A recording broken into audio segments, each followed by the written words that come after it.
What's up? Hey. We are here. Yes, we are. Yes, we are. So Welcome. what lovely city are you in today? I am in Miami. Any OG Hollow News people may recognize this backdrop because this is my apartment in Miami. Yeah. That's what's up. That's what's and, up. and What? that's and that's part of the reason why we needed a little extra time because I have to set up Yeah. my studio when I'm on the road. So pardon us, but we really appreciate y'all tapping in. We appreciate our guests backstage that's ready to engage with us. You want to jump things off, JT, explaining, what kind of fun we having today on That Part Podcast 305? Oh, you're gonna give me a chance to. I mean, you do our intro so lovely, but I mean, if since you put me on the spot, I guess I could do it. Okay, okay. Well, welcome to a special edition town hall episode of the That Part podcast. We have some influential millennials and Gen Zers who are going to be talking all things civics, the Florida governor's race and why we should keep our eyes on it, and just the importance of supporting organizations like Just Vote Period and being civically engaged. And we have some really heavy hitters, people who are doing the work in the community. We wanted to speak to this group of people because they're actually out there in the community now, boots to the ground, and they can give you a firsthand perspective. And also, too, a lot of them are millennials. They are, my age, Papa Keith age.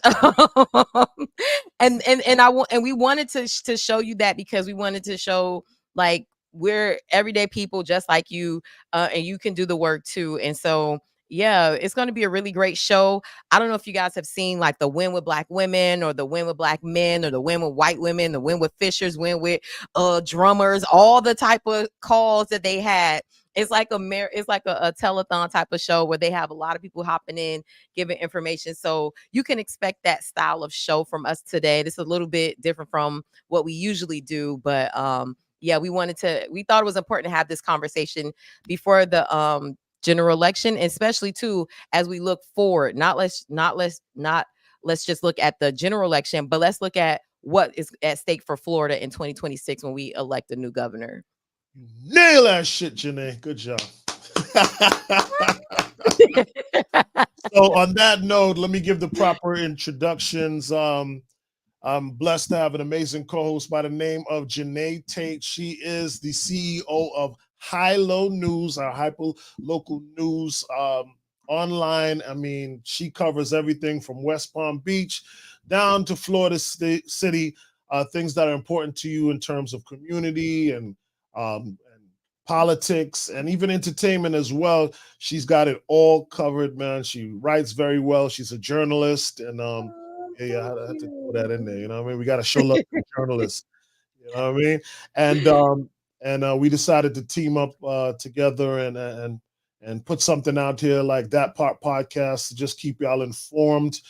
Podcasts are a thing for sure right now, and everyone's on it. I mean, I'm late to the game, but better late than never. And I'm blessed to have a partner like Janae.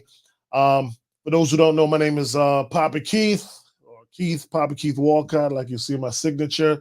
I'm a radio personality, iHeartRadio 1035 The Beat. I do afternoons with my amazing co-host, who's also going to be one of our special guests, Kimmy B.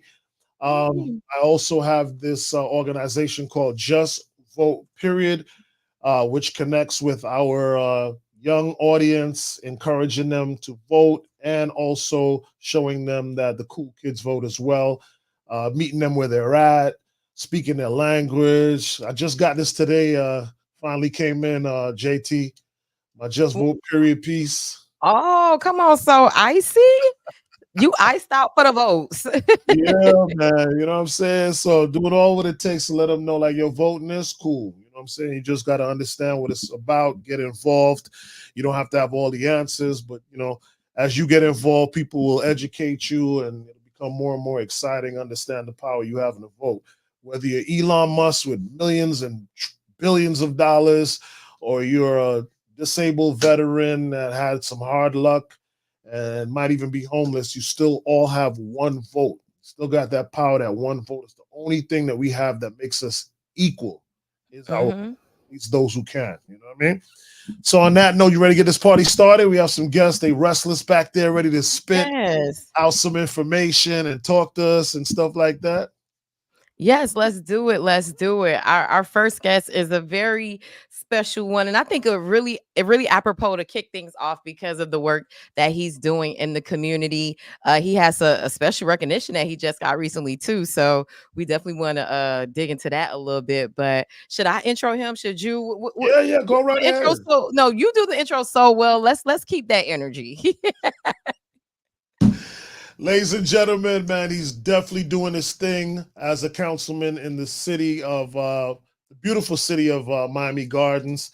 He does a wonderful job. He's beloved by the people in the city of Miami Gardens and outwardly.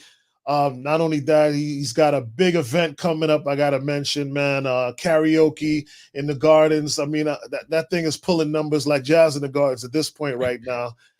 Baby Jazz in the Garden's about to beat it. But please help us welcome Councilman Reggie Leon to That Part Podcast 305. Hey. Where is he? Hey, There there you go. What's going on? What's up, Councilman Reggie Leon? Nothing. My favorite trap podcast. That's what I call tape. I love it. Up. We appreciate you, man. No, I appreciate you guys and how you continue to use your platform to, uplift us and take us to the next level. Oh, definitely. Sure. And you're definitely one of those people who do that as well, Councilman Leon. Like, congratulations. I just saw the news on you being on the board of Florida Memorial, your alma mater. So you have like a lot of things going on in the community. You've been naming all these streets after the Divine Nine. I think the only city in history to do something like that. So you definitely have your ear to the ground, and you're for the culture. So thank you for that. Kudos to you. No, thank you. Thank you. And thank you for sharing all those stories. I mean, I try to keep energy coming your way, keep you some hot topics. So I appreciate that. And we love it. So and I wish I had a microphone like y'all. Oh, I mean, we gotta. There you go. Fake the funk. There you go. There you go. I love it. So let's get the party started with the questions. We call this version of it. We gave it a nickname, Sunshine for All, because we have different people that's going to be chiming in from Florida. So it's not just South Florida. We're talking Florida. As you know, a lot of things change and are happening in Florida with the governor that we have in place right now. He's got a lot of things changing and happening rapidly. When it comes to the state of Florida, the state that you live in, what are one of the most important issues or things that you're concerned about in the state of or for the state of Florida? The number one thing is how they're trying to delete us, delete our culture and where we came from and what we're doing and the value that we add. And, I low key tell people, I think this set of people that's running this city, I'm sorry, not running the city, but running the state right now, is low-key working for the Democrats because they have put the ball, they've done so much wrong and showed us who they really were. So they really woke us up. You know what I'm saying? So now if the ball is in our court to take it to the next level. There are way more Democrats in Florida than there are Republicans.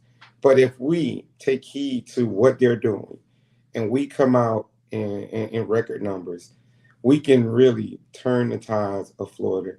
And it's going down right now. And I look at, how some things were meant, the Bible talks, I'm not a pastor, but the Bible talks about how some things were meant for our harm, but they end up working out for our good. Yeah. And so with this movement, with the vice president, me going out into the clubs, going where the people are, educating the people, they're really motivated. And if that motivation carries over to 2026, Florida will be in a better spot. We just got to do a good job of keeping them, right? So now that we get everybody's attention, we got them hyped, and you guys are doing a good job with that, we got to make sure that we keep them locked in and keep them focused so they can be ready for 2026. Thank you so much, brother. Gotcha. And thank you for breaking that down and just switching gears a little bit to 2026. A lot of times in our communities, we stop after the presidential election, but politics are local. Can you speak to the importance of not only voting for the president, but voting down ballot from, your tax collector to your city councilman to your state governor? And especially, we have a really important race coming up in 2026. Can you speak to the importance of that, especially from your perspective as an elected official? Well, listen, what I tell people is the lower they are on the ballot, the closer they are to you, right? So the lower they are on the ballot, the more they really affect your life. Those city councilmen, those county commissioners, they decide how your trash get picked up. They decide on your local water bills. They decide on all those things that you see every single day. So that's the importance of voting down the ballot, because those issues, those people that you need to talk to right away for real life issues, those are the people that's on the bottom of that ballot. Those are the people that you're going to see in Publix, in Walmart. Those are the people you're going to run into. And you need to make sure that you continue to support the people on the bottom of the ballot. Mm, love it. And we were talking about Just Vote Period and the work that Papa Keith are doing, but there are a lot of organizations out there that are all about being civically engaged. But Just Vote Period is about reaching the people. And you're somebody who when you were running for office, you were in the senior centers and you were senior centers, and you were also at the strip clubs. You were at the little league games, but you were also at the bingo nights. You really understood, especially as a millennial, that certain demographics shouldn't be, left out. And so that's kind of like what Just Vote Period does as well. Can you speak to the importance of supporting organizations like that engage disenfranchised voters? Man, you guys do a really good job of, and I believe in going to where the people are, right? So every set of groups of people have different issues, right? The seniors, they want to make sure the senior center is open. They don't want no kids running around the senior center this daytime to come and buy, what I mean? They retired. They don't want to deal with the kids from summer camp. So, and it's small, but this is their issue. They also want to make sure that there's things in place so they know who to contact, right? So they need to work on their insurance. They need to get their roofs fixed. They need grants for these different things, beautification projects, because a lot of them have worked for 30 years. They're on a fixed income. But understanding that, my roof is starting to age. My husband of 30 years has passed away. I'm on a one person income. How do I maintain my house, right? Or how do I downsize but stay in the same community that I know how to get to Publix, how to get to Walmart, the places that I've been going for 30 years, right? And then on the other side, we have the millennials who kicking the door down. Man, I'm trying to buy a house, but the price is too high. Understanding the taxes, understanding where we can get first-time home buyers programs, how we can get those credits. You get what I'm saying? And then you have the kids who are about to graduate. They need bread to go to college. They're looking for scholarships, but they want to come back home. So being able to marry all of those different issues that's going on in your community at the same time is very intricate. And you have to literally have your ear to the streets, right? Just because a person goes to the strip club doesn't mean they're not registered to vote, right? It doesn't make them a bad person, but they still have issues and things like that that they want to talk to you about, or who can I speak to? Who does what? And a lot of times in my meetings, I call it civic lessons. So I break down what the federal government is responsible for, your congressperson, what your state senator is responsible for, what your state representative is responsible for, what your county commissioner is responsible for, and what your city council person is responsible for. So just educating the people on who's responsible for what will help you to know that, okay, 27th Avenue belongs to the state, 183rd belongs to Miami Gardens, 47th Avenue belongs to the county. So these are who your issues go to. Your garbage goes to the Miami-Dade County, right? The post office problem goes to Frederica Wilson. So being able to educate our people, but understanding the balance, everybody has a different need. Everybody has different needs, So just being able to find the dynamics and make sure people are educated and stay engaged. And sometimes, segue into this, we have to trick our people into being engaged. So that's how you got the karaoke came about, right? So karaoke, we're looking at about 10,000 people. They coming out there for a good time, but they have a $300,000 economic impact on small businesses that are at this event. We're also getting over 1,100 people registered to vote while we're there. I mean, you've been there, you've seen what we're doing behind the scenes, Yep. but we're also giving them real time information, real life information. We're not giving them too much. We know they partying, but we're imparting that stuff in them. So now they come back to you saying, "Hey, you spoke about this program. You spoke about that program." We had one young lady, and this let me know we was on the right track. The young lady came to karaoke, and she said, "I'm trying to get an appointment at Jackson Memorial Hospital. I need to see a neurologist." And I said, "Okay, here's Chairman Oliver Gilbert. He's over Jackson Memorial Hospital."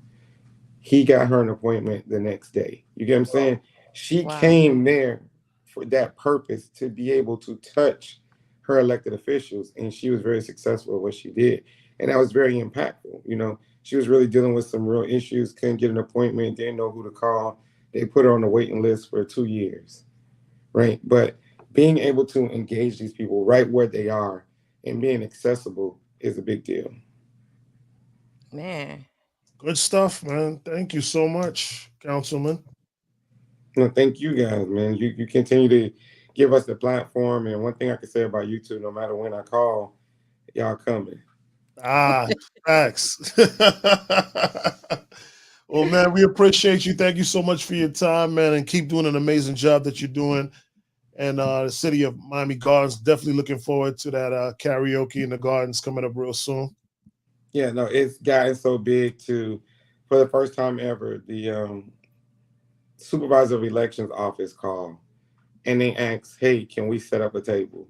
You know, Oh, you got a wow. table going out there, but Yeah, people are literally paying attention to what we're doing, and they're calling to be a part of. that's awesome, man. Great job. Thank Man, you. Thank you. congrats. All right. Enjoy the rest of the evening, brother. Thank you so much. There go the future over there. I ain't gonna say what I want to say, but there go the future of Miami Gardens right there. Take that how y'all Ooh, want to take it. ooh, ooh. Trap news, trap news. All right, welcome Thank you, back to Councilman Miami. Welcome Reggie. back to Miami. Thank you. Thank you so much. I appreciate you. All right, thank y'all. That's what's Bye. up.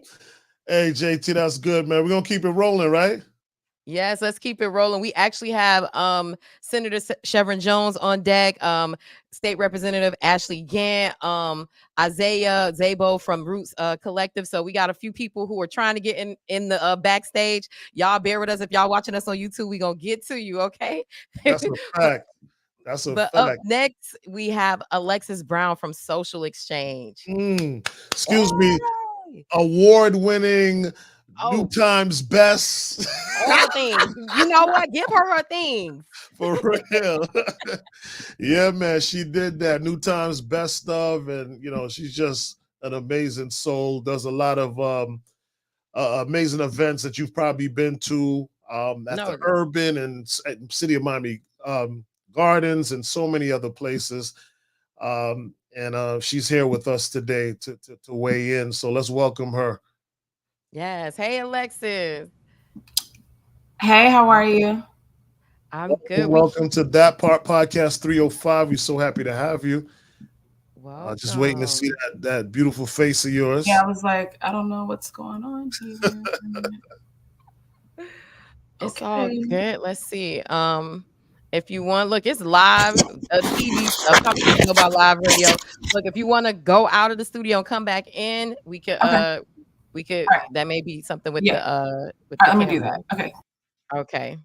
Cool. So while we're waiting for Alexis to get her tech support going, let's bring in Senator Shevrin Jones. I see him backstage. You ready to come on, Senator? I can see you. Give me a thumbs up. Are we good to go? Oh, okay, okay. So, He doesn't need an introduction, but we're gonna give him one anyway. First of all, go to watch our episode with him. He came on season 1 and Yes. he shut it down. But Senator Jones is doing a lot of amazing things in the state. He's the chair of the Democratic Party for Miami-Dade County. And he's just killing it all around. And he's a millennial as well. And he can talk to the importance of being civically engaged. So without further ado, we would love to welcome to the show Senator Shevrin Jones. Hey. Yeah. AKA Chev. Y'all don't know what I had to go through just to get here right now. I know. He's fresh off a flight. Like we all Literally. Y'all see, listen, I am in airport clothes. Okay? Right. All good, man. We glad to have you. Thank you so much for taking the time to do this. No, listen, Janae sent me a text message this morning. She's like the last person I'm about to say no to, you and Papa Keith. I'm trying to keep my reputation okay with y'all. Okay. You good. Janae, let me jump out the gate and ask the senator, how was your blue gala? Yeah, man. I'm grateful, man. Not only was it sold out and packed, it was the energy that was in that room was there. We were able to engage elected officials who weren't who traditionally just didn't participate in the party. They were there. And when I came on board as the chair, I said that my goal was to get individuals who weren't involved in the party to get them back involved, and that's what a lot of those people who was in that room. And I was happy to see it. There was a lot of black men. Black Men Win was there. Nice. There were people who traditionally just did not deal with not just Democrats, just in politics. They just wanted to see what it was all about, and they came, and I was happy to see it. Right. That's what's up. Great job on that. For those who don't know, the Blue Gala is a huge fundraiser that was hosted by Senator Shevrin Jones to bring awareness, of course, to the Democratic Party here in South Florida. So I'm happy everything went well, and congratulations on the Thank you, brother. I appreciate it. Yes, sir. Appreciate it. I love that. And hopefully next year we could be there live and in person doing this. We could make it work. Yeah, we can make. Listen, I won't be a chair next year, but I will make sure I put a good word in for it. we rock with Chev. So Chev giving us that cosign, we'll do it. That's what's up. Senator, I wanted to ask you, can you speak to the importance of being civically engaged, especially starting as early as possible? And like we said earlier when we were talking to Councilman Leon, it's about making sure that younger voters, disenfranchised voters, feel like they're part of the process. So can you speak to that? Yeah, well, there's an old saying, you all know it, that if you're not at the table, then you're on the menu. And that is a true saying that I continuously make mention of, because I don't think people understand that if you're not on the field playing in the game, they're gonna play games with you. And that's what we're seeing right now in politics, right? And also being in the know. You need to know who are your elected officials. You need to know the individuals who deal with the potholes in the street. You need to know the ones that deal with business tax credits. You need to know which ones deal with when it comes to home insurance and property insurance. And most people don't know that. Many people don't even know the branches of government. They don't know what the executive branch do. They don't know what the legislative branch do. And we need to teach our children that, because as you get older, you need to know how to communicate that and who you should be communicating with. And so it's important to be civically engaged, so you can know how and what you should be getting involved with in to create the change that people want in their communities. Absolutely. This was called Sunshine for All, was another name for this town hall, because we invited some people from other places besides South Florida, in the state of Florida. I would like to know for you, with the amendments coming up, which one, they're all kind of important in their own way. Which one would you like to speak about right now, and why? Yeah, you know what? It'll be Amendment 4 for me. Okay. Because I just think it was the absolute slap in the face to women that we have come to a place of a 50-year precedent when it comes to women's reproductive health and allowing them to be able to choose what to do with their own body. And now you got the government who wants to play Jesus. And that it's an absolute slap in the face to democracy. It's a slap in the face to every father who have a daughter and every man who has a spouse or a wife. because I think women are more than qualified to make those decisions for themselves. And I think another reason why that this probably is most important to me is because it can be potentially dangerous that you are allowing women to carry babies to term, even when the baby has been shown that the baby is not vital. That's dangerous. And also you put communities like Black communities into going back to what used to happen back in the 60s and 70s and going into alleyways to deliver babies or alleyways to get abortions. And so, yeah, that is one, as I think it should be a huge pushback to the extremism that the Republicans have. And I know you all are nonpartisan, but I'll say it. It's a huge pushback to the Republicans for what they've been doing across the country. You can't expect to take someone's rights away from them and then don't expect for people to respond the way that they're doing. That's why you see independents, Republicans, and Democrats alike who making it clear, yo, I'm not with y'all on this because it's just morally wrong.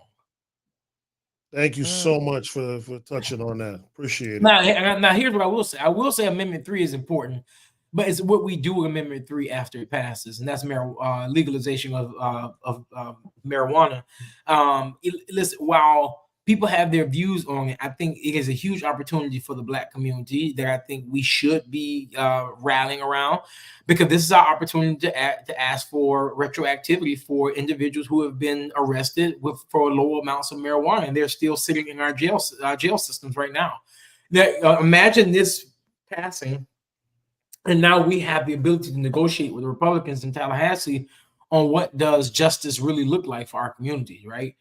Because you have a lot of these cities, Miami, Broward, Orlando, Duval, they have civil citation programs, but there's no uniformity across the state when it comes to these civil citation programs for individuals who have low amounts of marijuana. But now this can potentially put us in a place to where we now can start truly having a conversation of what it looks like to ensure that we are not incarcerating individuals for petty crimes. Good stuff. Real good stuff. Yes on 3 for me. Yes on 3. Yes. Same here. Senator, we were talking about being civically engaged and having groups that work to do that, and Just Vote Period is a part of that collective of organizations that are doing that. Can you speak to the importance of having that in the community, especially when it comes to reaching disenfranchised voters, younger voters, people who aren't usually courted in the election process? Like, why is it important for groups to reach out to them? Yeah, but listen, I think because there's different, what they say, everyone you have to reach everyone differently, right?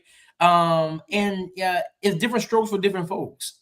Yeah, because Just Vote might be an organization to reach people that Operation Blackout can't reach, or Latino Victory can't reach, or the NAACP people don't too much deal with them. So or the Urban League. So I believe these groups are important, and the question then becomes how engaged are these groups even after election cycles, right?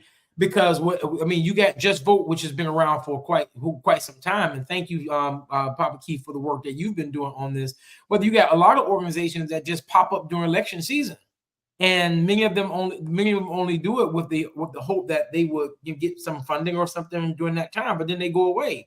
The best organizations that I see that actually work are those ones who are working year round, right? Because we're going to come out of 24, and in 2 years. You have a gubernatorial year. That part. So what are you going to do? You're going to try to ramp back up? There's so much energy that's happening right now across the country, and even here within the state. I challenge any organization or group who currently have one that you ramp up after 24, because 26 we're going to need you again. Mm-hmm. That part. Man, thank you so much, Senator Shevrin Jones. Thank you for your service. Thank you for what you do. We appreciate you. You're correct. Every time we have called on you, you've been there for us to help us to, spread the word and educate the people, man. So you're a true servant of the people. I hope you enjoy the rest of your evening, sir. You too, brother. All right, y'all. Thank you. Thank you so much, Senator Jones. All right. Always dropping gems. Senator Jones gonna give it to you straight. Yeah, man. Want to say what's up to everybody in the chat room and encourage y'all to share, invite your family and friends to join the conversation. Maybe some people want to be educated or you want to educate them on some stuff that we're talking about. This is a easy pill to swallow. We're going to run through, Janae, because I know we have quite a few people that are ready to, to get on and we're going to talk to, and we're going to try to keep it down to 4 minutes so that everybody can get a chance. But, we're ready to keep moving, JT. Yeah. So up next, we have Alexis Brown. I see her backstage. So we want to bring her to the show. Alexis Brown is the founder and curator of Cool to Me. She is the founder of Social Exchange, but she does a lot of work in the community. I thought her voice was very much needed in this conversation. Yeah. And so without further ado, I would love to welcome to the show, Alexis Brown. Hey, girl. Hey. Hey, how are y'all? What's up? I got to go back to the part where we say best of Miami New Times, best of Social Exchange, Alexis Brown. I appreciate that. We're in the best of room. We have Keith, the best of. Janae's going to be the best of coming up next, and I'm the best of. So this is the best of circuit right here. So speaking that into existence. Absolutely. Thank you so much for taking the time to do this. Of course. Thank you.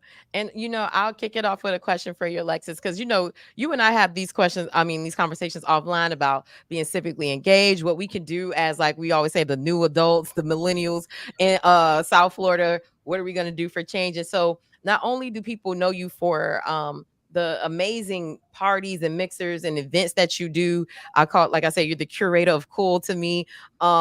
But you also are like really civically engaged, and you are somebody who I talk to in the weeds about like what's going on in South Florida. So I wanted to, have a different perspective. Even though you're not an elected official, you're somebody who's a Black-owned business, a woman-owned business who is deeply rooted in the community. And you hail from South Dade, so you also bring that energy and that information as well. Can you speak to the importance of being civically engaged? I think it's important for everyone to be civically engaged, and it sucks because they're doing so much to discourage people from being civically engaged. And to me, that means that's why it's important. Because if it wasn't important, they wouldn't be working so hard to change the voting laws, getting people disengaged, making it hard to vote. Like, voting should be just as easy as you getting your driver's license, or now even getting your passport. You can renew it online. There's all these things, but they're making it harder and harder for people to vote. And so that is the reason why we need to be engaged, because that means we have to be able to be in tune so we can protect ourselves and protect the things that matter to us. And, with the demographics changing in the United States, I hate to say, like, white America seems that they're afraid. And so they're doing everything to continue to put out this rhetoric. I just got a text message about this council person that just spewed out some really nasty things about the Haitian community. And so to me, these are things that it was just posted on social media, and it was just so disturbing that they're just getting more and more direct in our face about their intentions and their lack of intentions of community. And so, and making sure that we feel like we have a space to be. But all that to say is that it's important because we have to stand up for the things that matter to us. Our ancestors fought so hard for us to be able to just go and vote, and for us to take it for granted. Even if you don't like who's running, even if you don't like the options, find the closest option that you can align yourself with to vote for, because I'm pretty sure nobody's ever been 100% thrilled about who they're voting for.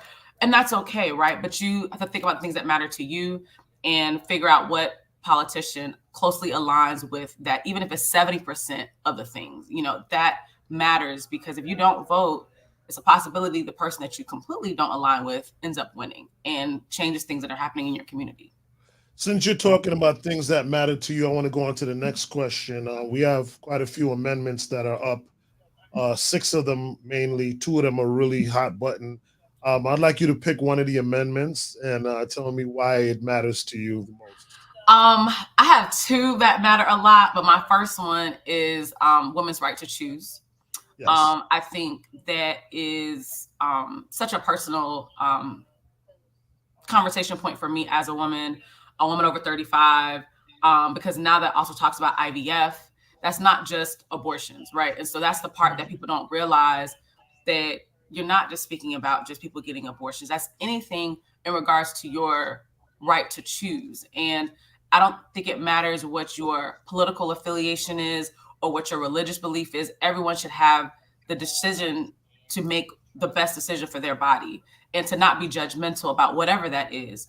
But we have women in real time that are dying because they cannot get the medical treatment that they need to be able to take care of themselves, to make the best decision for them. And I'm at this, as Janae always jokes, I say the new adult age, where I have friends that, you know, they have gotten pregnant by their husband and it was planted in their cervix. And they had to get an emergency procedure because if not, they would have died.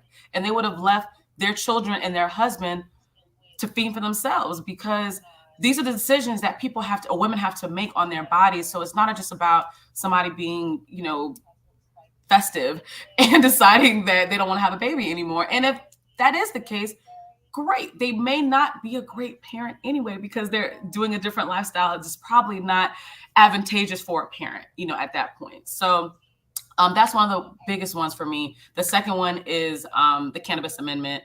I am a very much so advocate for cannabis health, cannabis usage, and proper usage of cannabis, and educating people on how to properly utilize cannabis for their health benefits. So, yeah. That's what's up. Thank you for weighing in. Yeah, look, you see why I needed her on the show, because Alexis, you know, is a wealth of knowledge. And I feel like she's on that intersection of like business owner, you know, person in the community, but also someone who's really engaged. So I wanted people to see that like being civically engaged doesn't look like one thing. It's all this, you know, different people of different backgrounds who are really interested in what happens in their community and how it affects them. 100%. I think it's so important for everybody to find a place to be. Like, I'm very active in my Links organization, and we just registered over 100 youth at the Job Corps. These are people in real time that are not registered to vote. And so we have to do, everybody has to do something to move the needle forward, even if it's approaching the election. Everybody that you talk to, did you vote? Have you voted yet? I mean, crazy enough, I was just talking to like clients and people of mine during the primary election. Two of the people said, I didn't know there was an election today. I was like, oh, okay. I said, so this is going to be my thing going forward, is that not just on election day, but just approaching to the election, have you voted? Because sometimes people forget. Unfortunately, the marketing, I feel like, is not vivid enough for people to know that there's an election going on. I think that everybody should know, but the reality is everyone doesn't know. And so don't assume that everyone is registered to vote. Don't assume that everybody has voted, and really asking everybody. And it's not about pushing for people to vote for one thing or another, but just to be engaged in their community and to, you know what's going on and to be a part. So, because all of our votes matter. Good stuff. That part. That part. Alexis, thank you so much. Thank you. Continued success, being the best in what you do. You know what I mean? Thank you so much for Social Exchange and all the amazing experiences that you have given us over the years. I appreciate it. Continued success. All right. Thank you so much. More to come. Bye, guys. All right. Thank you, Alexis. Make sure you follow Social Exchange on Instagram, man. They really got some popping events that they do in South Florida, if that interests you. Janae, we are rolling through. I'm so proud of us. I know, this is so cool. I feel like my anxiety is a little bit up here, but you know, good, man. And this was Janae's idea, ladies and gentlemen. This is something that she was really wanted to do, really was passionate about, and I'm just happy that we pushed through and we got it done and set it up for this date in season 2. And maybe now, even with the storm coming to certain parts of South Florida, this will give people an opportunity to kind of like, bunker down with us, get some information, have some conversations with us. So, we just definitely want to recognize there is a storm coming in South Florida. So wherever you are in Florida, this is going to affect you in some way or shape. So we want you to be safe, take care of your home, take care of your family, your pets. But thank you so much for tapping in with us. No, definitely. And we're going to keep the train rolling. We got Taryn on deck. Taryn, I'm looking to give me a thumbs up. Are we ready to go?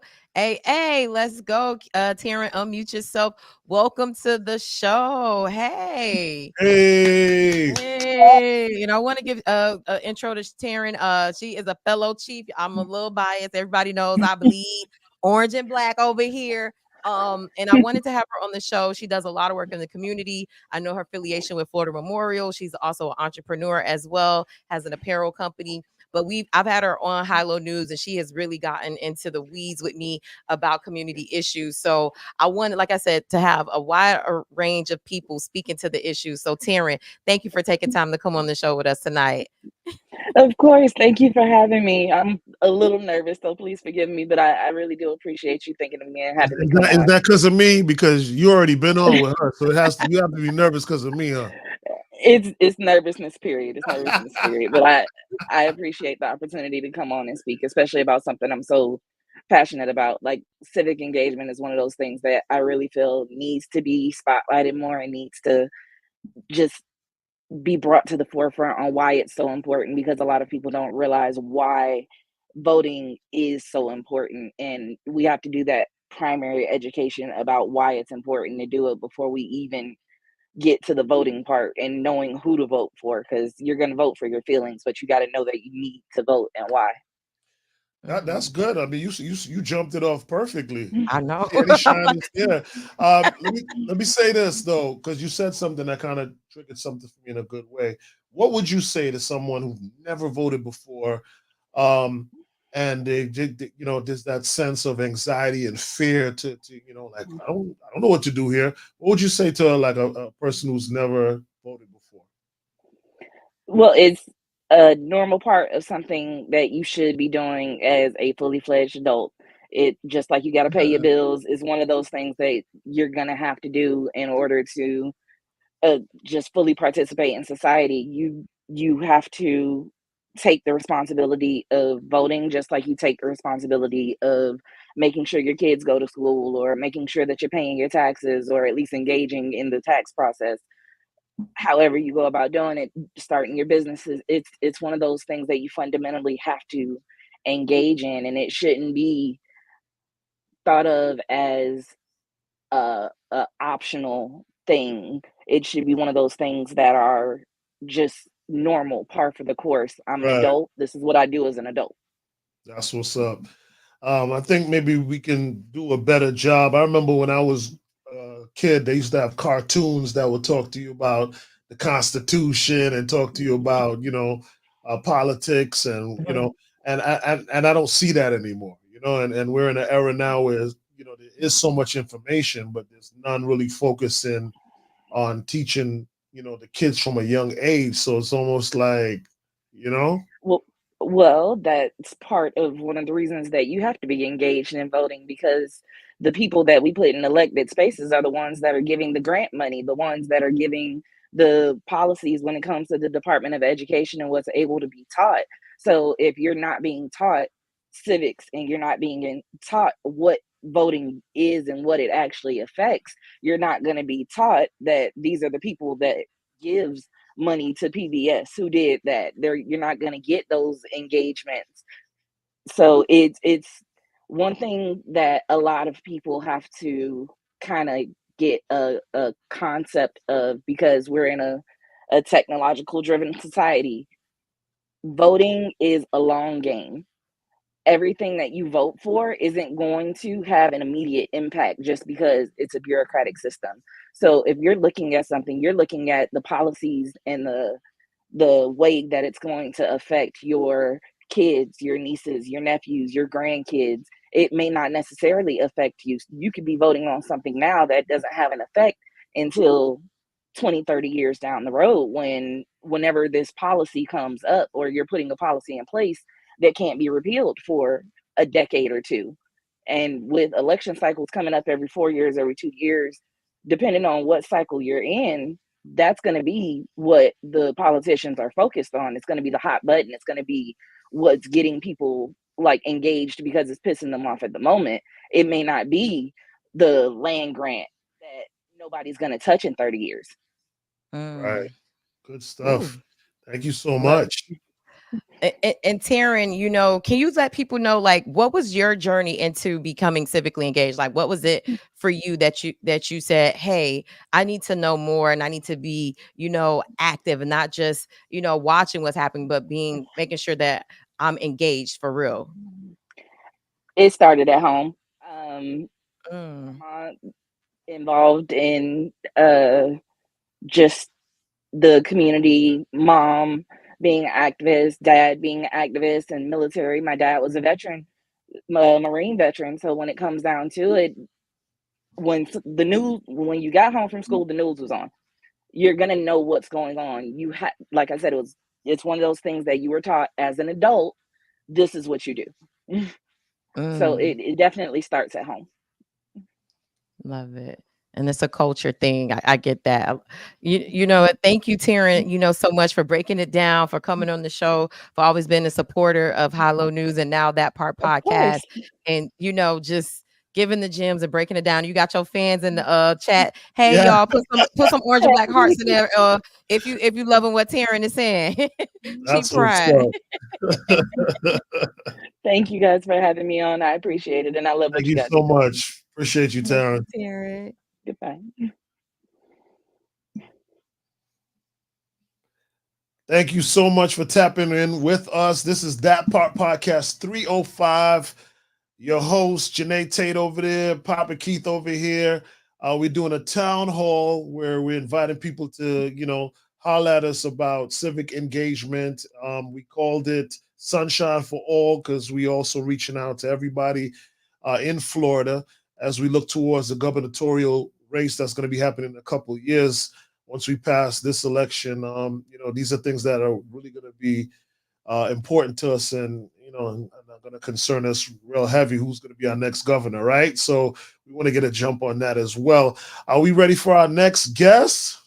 Yes, we are. And we're kicking it to somebody that you know really well and that you work with every day. And she's such a sweetheart, such a beautiful person on the inside and out. So I'm giving her the intro. Should you be doing Yeah, it? it's good. I big her up all the time on the radio, so this is good. This is good.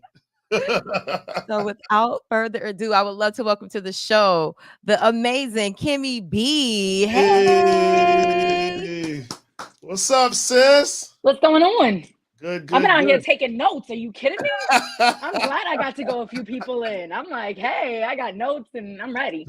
One thing I must say about Kimmy B is that, you know, she's down for us, and you know, um, when I kind of changed, you know, my style of my radio show to be more civically engaged with my audience, and then, you know, with Kimmy B and I connecting, and her and I joining to do a show together at the top of the year, it was seamless. Like, you know, she might even be more civically engaged than me. She'd be texting me at 1 o'clock in the morning. Did you see this shit? That governor.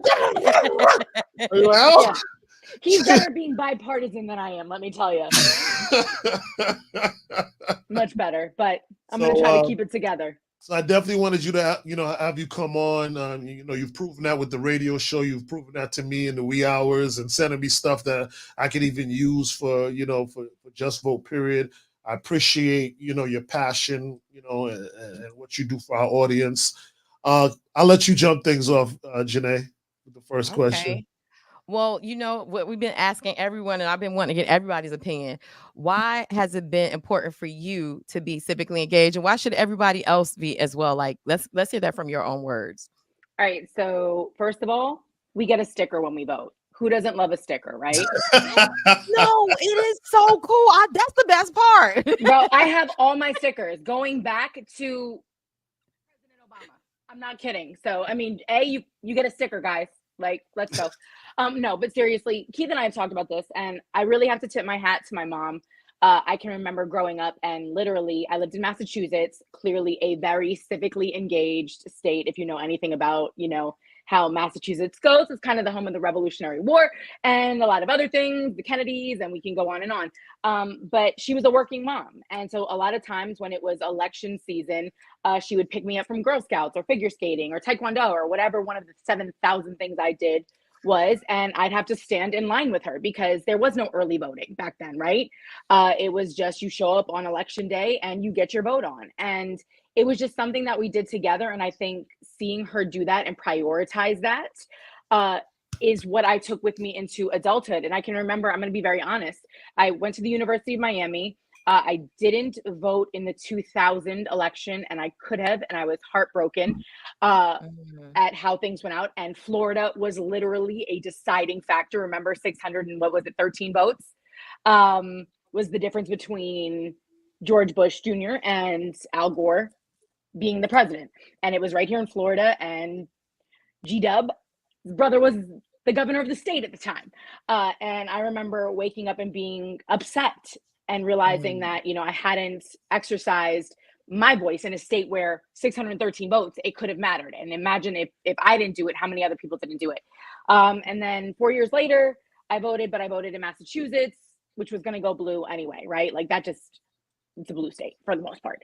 So I felt like it was a wasted vote again. And so when President Obama was on the ballot, I turned in my Massachusetts license, which if there's any New Yorkers tapped in, Massachusetts, people feel very similar to their license. Like we don't ever really want to give that up, right? You're like, once you have a Florida license, you're kind of a Floridian.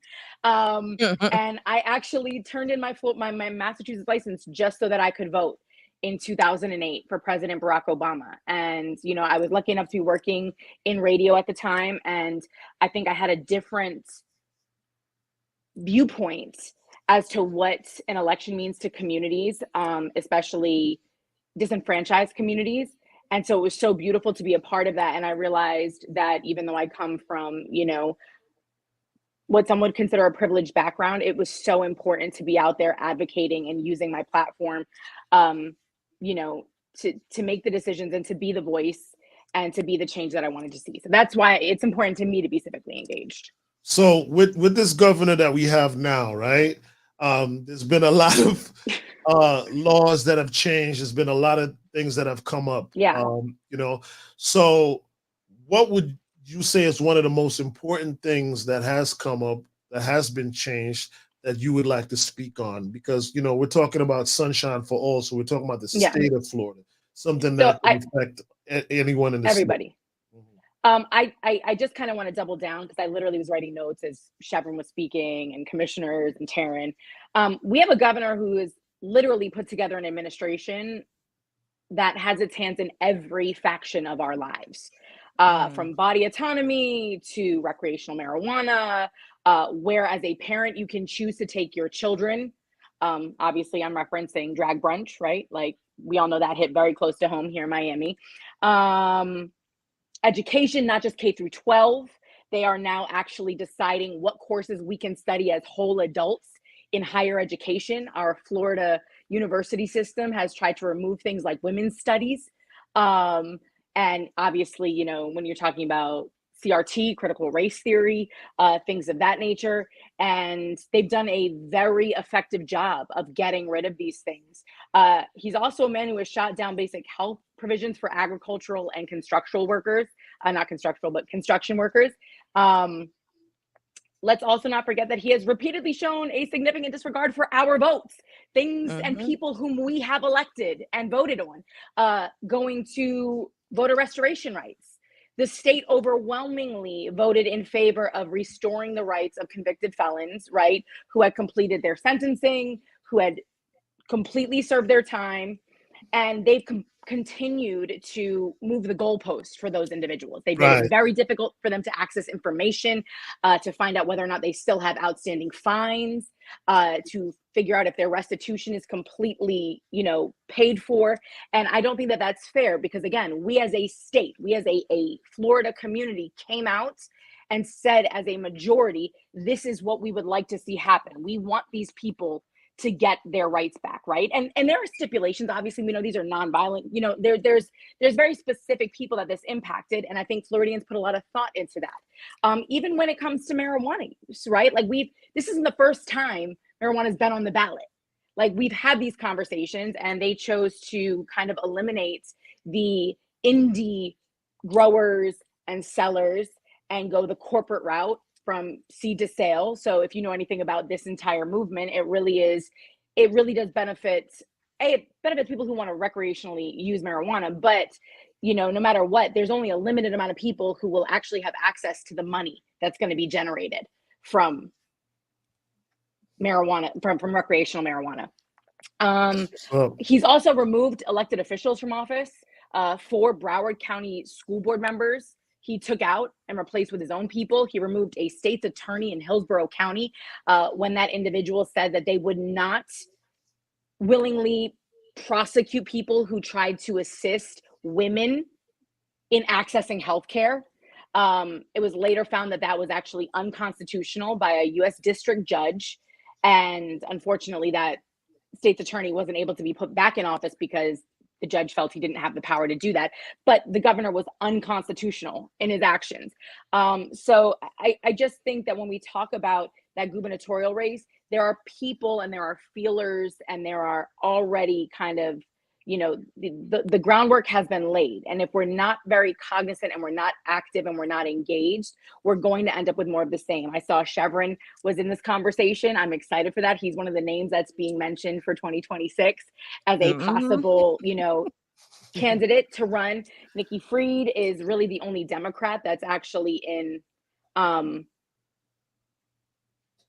the cabinet, which is fantastic. So, I mean, you need a little bit of bipartisanship there. Some of the names that are up from the other side are Matt Gaetz, who was just recently, once again, tied to a scandal with an underage girl. Wow. Wild that he still actually has a seat, but whatever, that's just me. And so this is what we're dealing with when we talk about things like, being civically engaged, doing your research and paying attention and being in it for the long game. I think somebody talked about that before as well. Like, you've heard me mention the governor, you've heard me mention people that he's put in power, people that he's removed. You've heard us talk about judges. Like, all of these are people all work for us, right? Like, they're all hired by us, and we also have the ability to fire them with our votes. Like, we are the boss.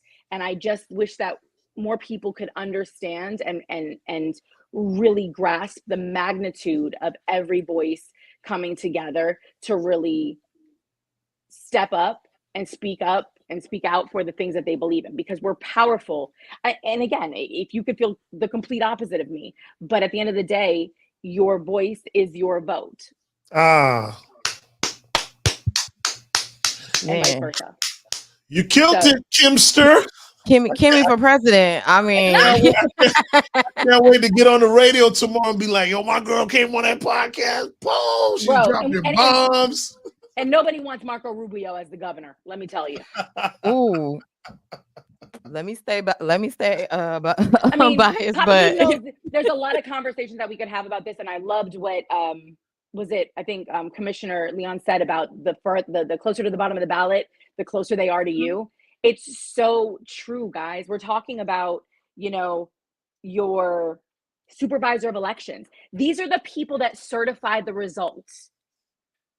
Pay attention in November, folks, because these are the people that legitimize the election and the president. And if they don't do that, if they don't like the way those results came out and people start yelling fraud and, stop the steal again, these people have the power to literally hold up the democratic process. People in your county, right? Like, and Papa Keith and I talked about it on the air. 20% of the registered voters came out in the primary election, which determined who our supervisor of elections in Broward County was going to be, which determined who the mayor of Miami-Dade County was going to be, which determined who your school board members were going to be. 20% of registered, never mind the people that aren't registered.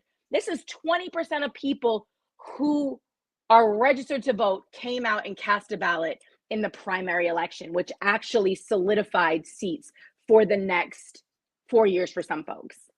Well, that's the reality that we're dealing with, and this is why we do this. Kimmy B, thank you so much. Sorry, I went over my time. Shocking. No, but it was all good. It was all really good. It really was, and thank you.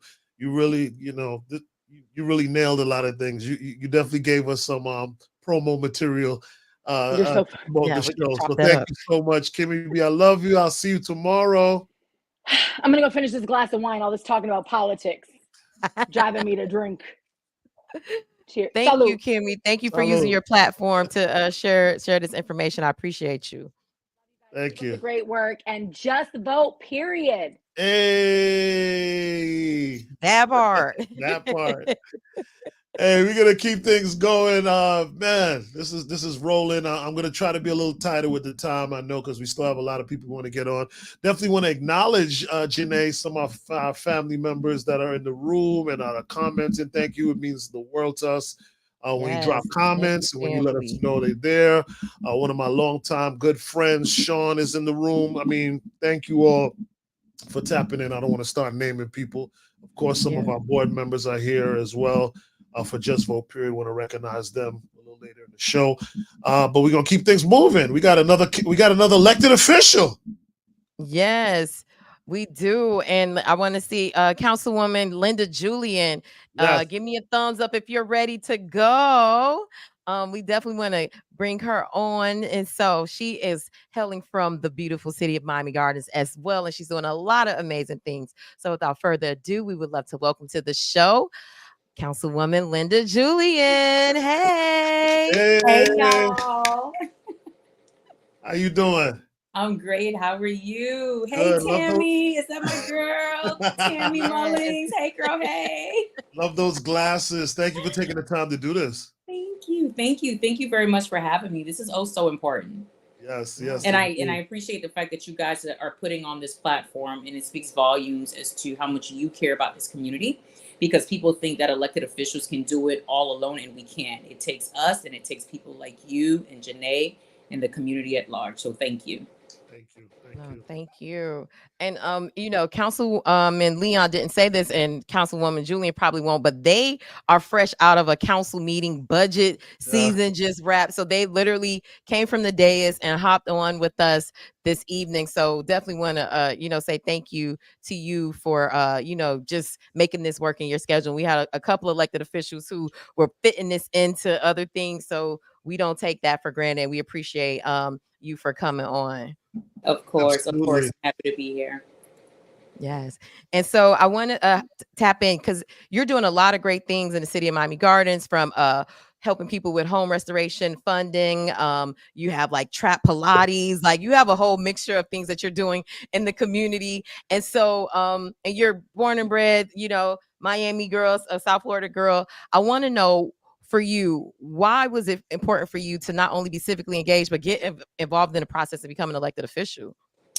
Absolutely. And so it's important because, I come from immigrant background. My mother ventured here from Haiti on a boat, not because it was fun, not because it was the thing to do, but because she was seeking a better life in a free country, right? And so for me, I grew up with the struggles and seeing her plight, not speaking English and having to serve as her translator. And, people making fun of us or making fun of her because she didn't understand the language. But I was also able to watch her work hard to study for her citizenship test, right? And I helped her study. And I'll never forget the very first election that she voted in was the Bill Clinton and Dole election in 1996. And those are memories that I will forever take with me. And so growing up, I always said to myself that, you know what, I want to be that person that helps other people who are going through the struggle, because I know what that struggle is like. And I will tell you today, my mom has her bragging rights because both of her kids are successful. Although my mother came here on a boat from Haiti, her child is an elected official, a college professor teaching American federal government, right? And I'm a law-abiding citizen. And so all of the rhetoric that we're hearing out here, it is not true, because I'm living proof. Yes, ma'am. That's amazing. Talking about that, I want to kind of tap on that, as you mentioned, your heritage. The world knows that, some very disrespectful comments came out of the mouth of, Republican Party members that are looking to take office, talking about, our Haitian people are Haitian immigrants. And you know, what would you say to that? You know, in terms of like that having a place in politics as a politician and There, being from Haitian descent. You know? there is no place for it, Papa Keith. There's never any room for the discourse of, putting people down and disrespecting people. How can someone that is not of Haitian culture tell me about my culture and tell me about the foods that I eat and the rituals that I engage in? I can't tell Donald Trump or JD Vance about their culture because I'm not white. I don't know what they engage in. And I've never read anything in textbooks that speaks of the other, and so it is very hurtful, but it takes people like us to continue to be allies with one another, no matter what the situation is, and to continue to educate other people. Because today they're making fun of Haitian people. Tomorrow they're going to make fun of Jamaicans, and then it's going to be Cubans, then it's going to be Black Americans. So no one is immune. Pay attention. I want everyone to understand that when you go to the polls and vote, we're voting on the issues at hand. We're voting on people's experience, but also make sure you vote for a person based on the content of their character. Martin Luther King spoke those words, and it lives true to this very day. Vote for people based on the content of their character. And if they think that making these statements are going to get them to the White House, they got another thing coming. That's right. And we stand with our Haitian brothers and sisters. We not gonna play. First of all, we're Black first. You're not gonna play with our Black brothers and sisters from Haiti. We're not gonna have it, especially down here in Miami. We all intermingle. Okay, Hello. so not about it. 10 toes down. 10 toes down. Look, Councilwoman Julien, we were talking about what's up next in Florida. Like we've been talking about not letting our civic engagement stop at the general election. Can you speak to the importance of us looking forward to 2026, and what's at stake with the governor's race and why we need to keep voting down ballot? Oh, it's so important, Janae, and I'm so glad you answered that question, because while I was in the waiting room, I'm actually grading papers, right? So I teach American Federal Government at Miami-Dade College, and one of the things that I do is I make sure that my students are civically engaged. So I had them watch the presidential debate, and they had to write a paper on the presidential debate, right? I make sure that they understand who their elected officials are, and I make sure that they do the necessary research. Florida's in trouble, y'all. Florida's in trouble. We are outnumbered in Tallahassee. Folks are making decisions on our behalf. And somebody said, I forget who it was. I think it was maybe Alexis or somebody, but they're playing God, and we live in a country where it's the land of the free. This is where everybody wants to come because it's the land of opportunity, right? The United States of America, and then the United States of America has all the different states, right? I've never heard anyone say, I want to leave America to go live, in another country that's not as industrialized as our country, right? But you have people who have just taken this thing to a whole nother level. And so I think it's extremely important that we bring attention and that we're vigilant to what's happening. A lot of people are not aware that there was an election. A lot of people are not aware of what's on the ballot. You can pull your sample ballot on your cell phone. Sample ballots have been mailed out to people who are registered to vote, right? I think that we need to get people more in tune with what's happening. What's important to me may not be important to you, Janae. What's important to Janae may not be important to Papa Keith. But there's something that's important to all of us. And when you look at this ballot, there is at least one thing on the ballot that affects each and every one of us. And so we have to be mindful. We have to tell our friends. We have to get people registered to vote. We have to continue to get the messaging out there, because what they will continue to do is try to oppress us, right? And disenfranchise us, right? So that we don't go out and vote, so that we don't know that there's an election, so that we aren't registered to vote. That's a fact. Listen, you dropped some gems there, Councilwoman. This is what I do. Yes. And just learning what you do outside of being a councilwoman, I have even more respect for you. Yeah, I really do. Thank you for all that you do. Thanks for all that you do also for, your lovely city of Miami Gardens. We're so fortunate to have you come on, and we do appreciate your time. We don't want to hold you too much longer. We know you got to finish grading those papers. I got class tomorrow. But it was fun being on here with you guys, and thank you so much for all that you're doing as well. And collectively, let's continue to move our communities forward. Absolutely, you got it. Yes, thank you. Thank you. Bye, guys. Thank you, Bye. Councilwoman. She's Man. dope. Yes. This has She's been a dope. great lineup. Yeah, like I know of her, right? But I've Mhm. never like engaged with her. So just to, this was like my first opportunity, like really engage with her. really. Oh yeah, Yeah. Councilwoman Julien, she's that girl. Yeah, she's Yeah. But I've known that, but it was really cool to engage with her. She's really dope. yeah, that's what's up. Look, we're keeping the train rolling. We got some We more got a Chief room full of Pride. superstars. I know, like everybody, we got the waiting room looks like somebody Senator Dwight Bullitt said the club is packed. I can't even get in the backstage. So we appreciate y'all for chilling with us backstage. We're gonna get to y'all, and thank you for everyone who came on to speak and share information tonight. And we're gonna keep it rolling with some more Chief Pride, taking it to Michael Horn, Vice President of the Chief Hall Alumni Association. Are you ready? Give me a thumbs up, Mike. Are you ready backstage? Hey. So let's welcome to the show, Mr. Michael Horn. Hey. Hey, y'all. What's good, brother? How are you? Good. How about you, man? I like that chain. You're gonna have to give me one of them chains, brother. You're gonna have to. Hey, and I would have one of those shirts. If you get a certain number of people registered to vote, you get one of these. hey, Papa Key. Saturday, me and my fraternity, we're gonna be out registering people in my other organization, Blam, that I have on right here. We're gonna be out registering. That's what we're gonna be. That's what we're doing in this season. It's voting season, y'all. We appreciate you, man. We appreciate you, man. That's big time there, brother. Thank you. Yeah. That's what's up. Look, Mike, you already showing why we wanted you to have you on the show. I mean, like I said, I'm biased when it comes to Carroll City. So all the Chiefs in the put your orange and black in the chat. There's a lot of Chiefs in here now. There's a lot of Chiefs. It's a lot of Chiefs. And Chiefs do Chiefs things.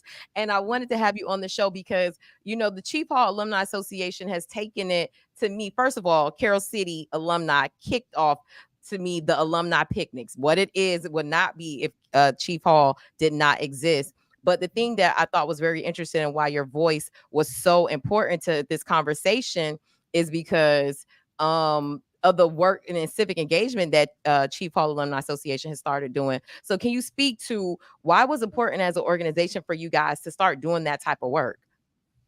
Yeah, so we just we was a group of people doing great because Chief's just always doing great things. But however, we thought it was take it to another level. And once I got involved and our president, Kyrese, we saw that we can do more, we can do better. And so we did do things like voting, registering individuals to vote, volunteering with the NAACP. But we did, when we was naming the street Chief Hallway, we attended a session. And we felt that we can do more in our community, and we wanted to pull more from our community. And we know that City of Miami Gardens is one of the largest Black African-American cities in the state of Florida. So we started making changes, Janae. I love it. And, the work that you guys are doing goes beyond just a party, or event. It's like, hey, let's really transform our community and give our community some real information. Yeah, absolutely. That's amazing. But also, Janae, that thing, I know you're probably gonna get to it. And I don't know, I may not get as much time as Miss Kimmy B, but I'm gonna try to get me in. But we from that, I did, Janae, is no secret, I did run for a city council seat, and I didn't win, but I did. I think God put you in situations for you to learn, and He put you in situations you're not supposed to win in every situation, but you are to learn from every situation. And what I have started doing is through my campaigning, I saw the shortcomings of our community. I saw that the generations are weaker but wiser. It says that in the Bible. And again, like Councilman Leon said, I'm not a pastor, but I do. The scripture is real true. And our people we know more. Everybody have this right here. I'm sure. I'm not. You don't have to show me. You have this. We have information at our tips, but we are lazy. We like to complain about things, but we don't want to do no work. We don't want to research. I had people telling me, "Hey man, I don't know if I'm registered to vote." And you could Google that. Okay, Google, how do I find out to register to vote? You don't even have to type it. And look what Google gonna do. Pull up. You see what I'm saying? But we just not taking that extra effort. And I think that we have to understand. I think it's something that's still deeper. I'm gonna sum it up. But I think that we got to reach our children. It's like what we always saying. All of us that I noticed that while we're here, because at some point we was touched. Like you said, the Rock House show, a bill is not a bill. All those type of things, those things we were taught. And we have to stop depending on the school system, these systems, to educate our people. We have to rise up and we have to educate our people. Some people are going to have to grab by the hands. We're going to have to go grab them by the hands and speak to terminology that they understand. You understand? So, and then with this being at the touch of our hand, now we have AI coming. That's dangerous. That's dangerous because of our laziness. We just take the first thing that we see. We're a TikTok generation. We see it in 30 seconds. We run with it. And so I feel that it's something I call, I know you believe. That's the position you should want to be in, not you believe. Because anybody can tell you something like, I heard the conversation that we're having, people eating dogs and cats, and just run with it, So we have to be able to fact check, surround ourselves into people, and turn our concerns and our complaints into actions. Yeah, man. It's always good to have a mentor, I would say too, because that's what I did. My mentor's actually in this chat, getting ready to talk in a bit, who mentored me when I was green as hell and didn't know much. So I would suggest that as well, because sometimes even when you Google stuff, it doesn't tell the whole story, So, if you can find someone who, has a little bit more experience than you do, and they can at least help you get to another point, and you find someone else and keep going, But Michael, thank you so much, man. That's awesome. Like your story is awesome. I didn't know that you ran, and you're absolutely right. There's so much that could be learned. Like I think we're in an era also where people hate to lose, or they think it like a bad thing. But losing is not a bad thing. You know what I'm saying? Losing kind of like pulls you back, has you refocused, and allows you to attack maybe even something bigger, So I'm happy that you addressed that as well. But Papa Keith, also losing is that word is subjective, not objective, and that's the problem. And when you really go into whatever you call losing, is what you put in your head that was losing. And we got to understand that's learning. Losing is learning. Facts. So that's one thing. And I also did it, I didn't do it just for myself or my community, but it's for generations to come. And Janae, I was speaking to some school people. I have since then been put in situations to have these type of conversations. And I will be me, and through also I saw in the chat some of my BLAM people we're going to be attacking it at the school board level. Me, myself, already work within the schools. We're going to start working with them on that. And also I understand, again, through me campaigning, y'all, that it's not about the voting. I think it's more about self-empowerment. I think when we growing up in our community, our voice is not heard. Black, Haitian, Jamaican, whatever you're talking about, shut up, sit down there. Oh, you cutting up in the store, I'm gonna beat you. They really we're trying to voice our opinion. And so I think we got to get to the people and just say your vote counts. You get on these social media outlets and things and you press like, that's a form of voting. You are voting. And they're not seeing out of your million votes. But these things that are going to affect you, those are the things that you should be more concerned. And your vote matters. But more importantly, y'all, voting is contagious. Just like not voting is contagious. If I say, hey, man, no, don't worry about that. And then every conversation, and it's going into your head, into your ears, your eyes, your heart, and then you start spreading it. But you start hearing everybody say, hey, man, let's vote on this. This means this and that. I'm just feeling whatever it may be. it starts to spread. So we have to start empowering our people, hearing them out. Even like I heard one of the panelists say, whatever you, Kimmy B, whatever you want to vote on, but your vote matters. It matters. And I think we have to start spreading that word more. We have to get more agents to speak the same language that we're speaking.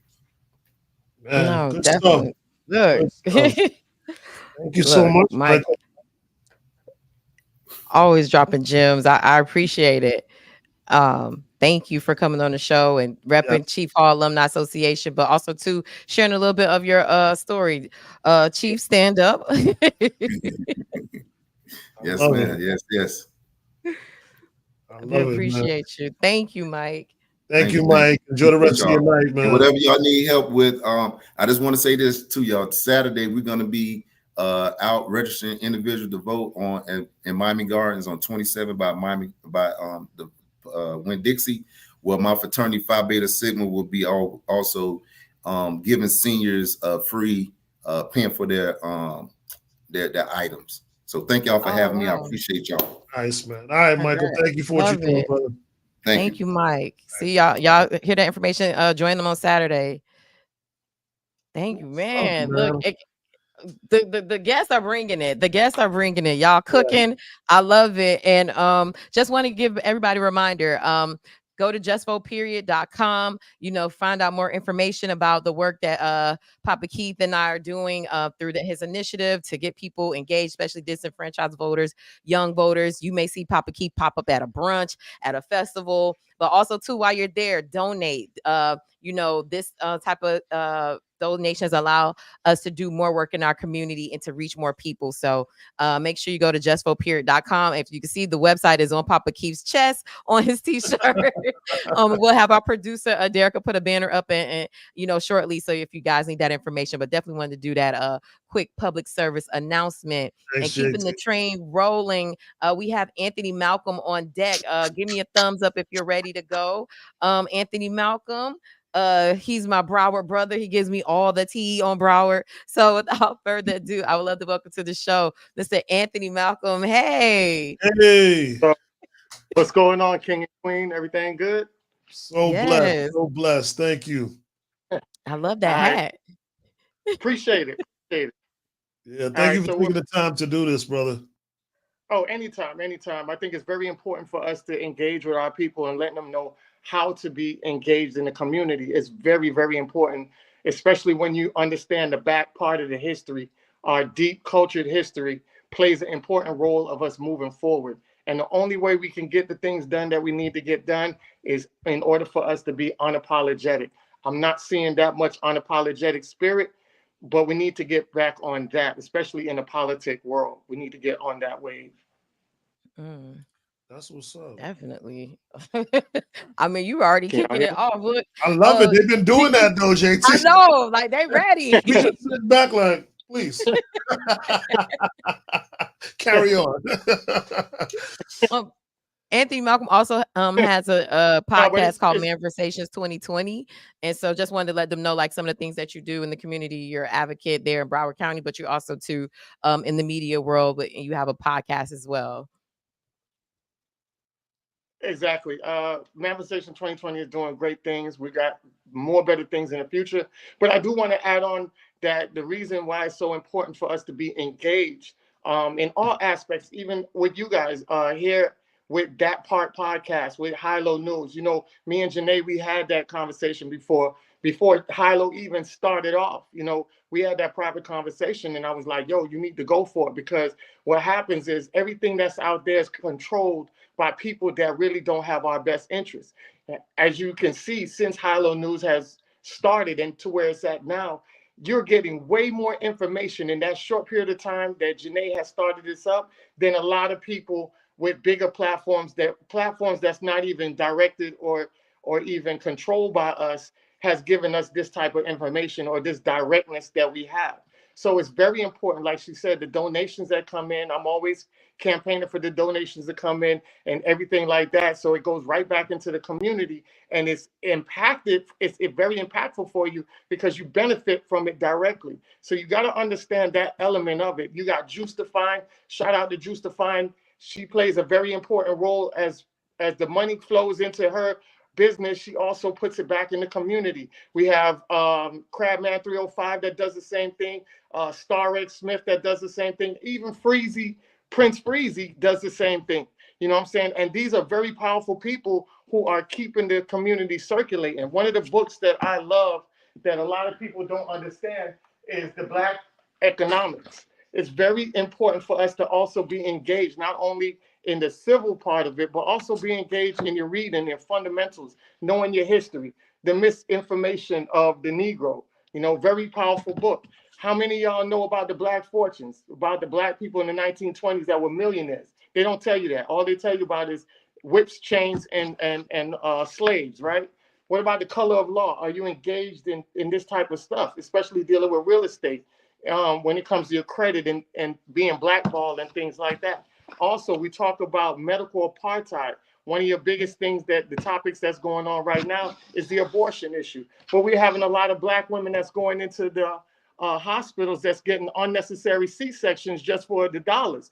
Who's speaking up for the Black women in that aspect too? So there's so many things that you have to be engaged in, and it's very important for you to be engaged in all aspects. You already know, Papa Keith, we're Jamaican. So the way we were raised in the form of making sure that our parents made sure that we always kept engaged in doing things in a ritual way. So that way it becomes a part of us. If you're a person that's been voting, I've been voting since 96, haven't missed an election since. If you are raised with parents that instill that in you, that's a part of you. You don't have to go out here and worry about what's going on. You know, it's already in you. So that's the important part of it. Listen, man, you just dropped a scud missile, my friend. Anthony, man, like I could just listen to you go on. You and Kimmy, y'all just got to flow the way y'all talk. I'm just like, I'm hanging on to every word. Great breakdown, great information. You came prepared. You introduced some books that I think we definitely need to pay attention to. And you know, the beautiful thing about this is recorded. So I'm gonna go back to this recording and try to tap in on some of those books, the audio version that I can find. And just for the record, you know, my parents are Trini, so I'm Trini. Oh. That's why I was laughing. I know, but everything you said applies to every other Caribbean, you know. So yeah, same thing. Trini and we all Black. So yeah, we all mixed in there. Yeah. I'm glad you brought that up with the Trinis because you know, we have a disdain. You know, the island people, we have tribalism. We practice tribalism. And the part about it is I have a lot of people in the Jamaican family and my roots that I had to convert back to let them know, like, hey, Haitians are our brothers and sisters. Yes. So while you say that Haiti is getting beat on like that, you got to stand up for your brothers and sisters, because one of the most critical piece of information, and this is why I say it's so important to understand history.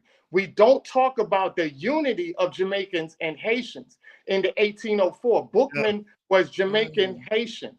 Let's not forget that. That's a unity battle. I'm not taking away credit from the Haitians, but if you put it in the aspects and inform other Jamaicans about that, we'll start to be more unified than being divided. And we got to get away from that. Everybody's our brothers and sisters that's out here fighting for the cause. If they're not, they're on the other side of the tracks, and we have to be better than that. Well, thank you so much, Anthony. You dropped a lot of bombs. You gave us a lot of gems here tonight on the Sunshine for All Town Hall, That Part Podcast 305. We appreciate you and your time. You know what I mean? And man, we gotta get you back on in another capacity real soon. I know. Thank you, my brother. I love you. Remember, subscribe to all y'all platforms, please. It's very vital and important so you don't miss out on conversations like this in the future. Love y'all. Peace. Love, brother. Love. Thank you, Anthony. Love you, brother. Man, you did a good job recruiting, Janae. And everybody has their own energy as well. So I love like the variety of what people are saying and the different talking points. And our next guest, Kristen Harris, Dr. Kristen Harris, give me a thumbs up if you're ready to go. I wanted to have her on because she's not only an entrepreneur, but she's a pharmacist, she's a doctor, and she has a healthcare facility, but she's very much involved in the community. And I feel like having that perspective as well was very important to the conversation. And she a chief. So we just go. It's a chief fest going on here right now. It's an alumni reunion. I'm a disgrace as a Charger. Boy, we don't even know y'all. We don't even rate Chargers. What is that? Okay, we had our one little picnic. We're trying.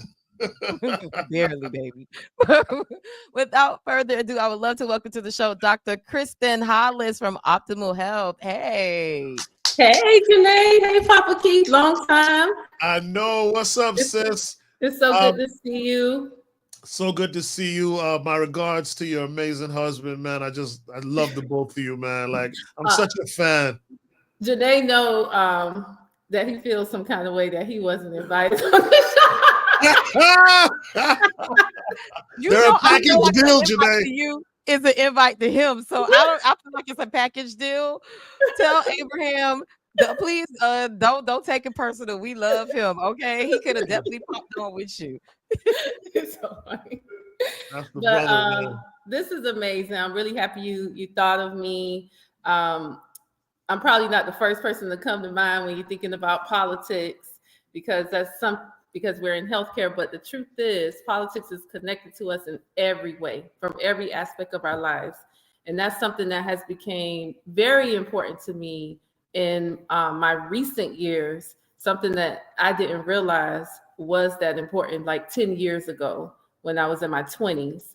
So I do understand the importance of really trying to reach that younger generation, like those 17-year-olds, 16-year-olds that's going to be becoming 18 pretty soon, really trying to teach them the importance of how politics and voting really impacts their lives. Because when you're young, you're not really thinking about certain things. You're not thinking about a lot of things. You're not looking at it from that perspective. Right. So it's just something that I've been noticing a lot, especially these last 5 years of my life. In that middle age, in your middle 30s, it's like you're right in the middle.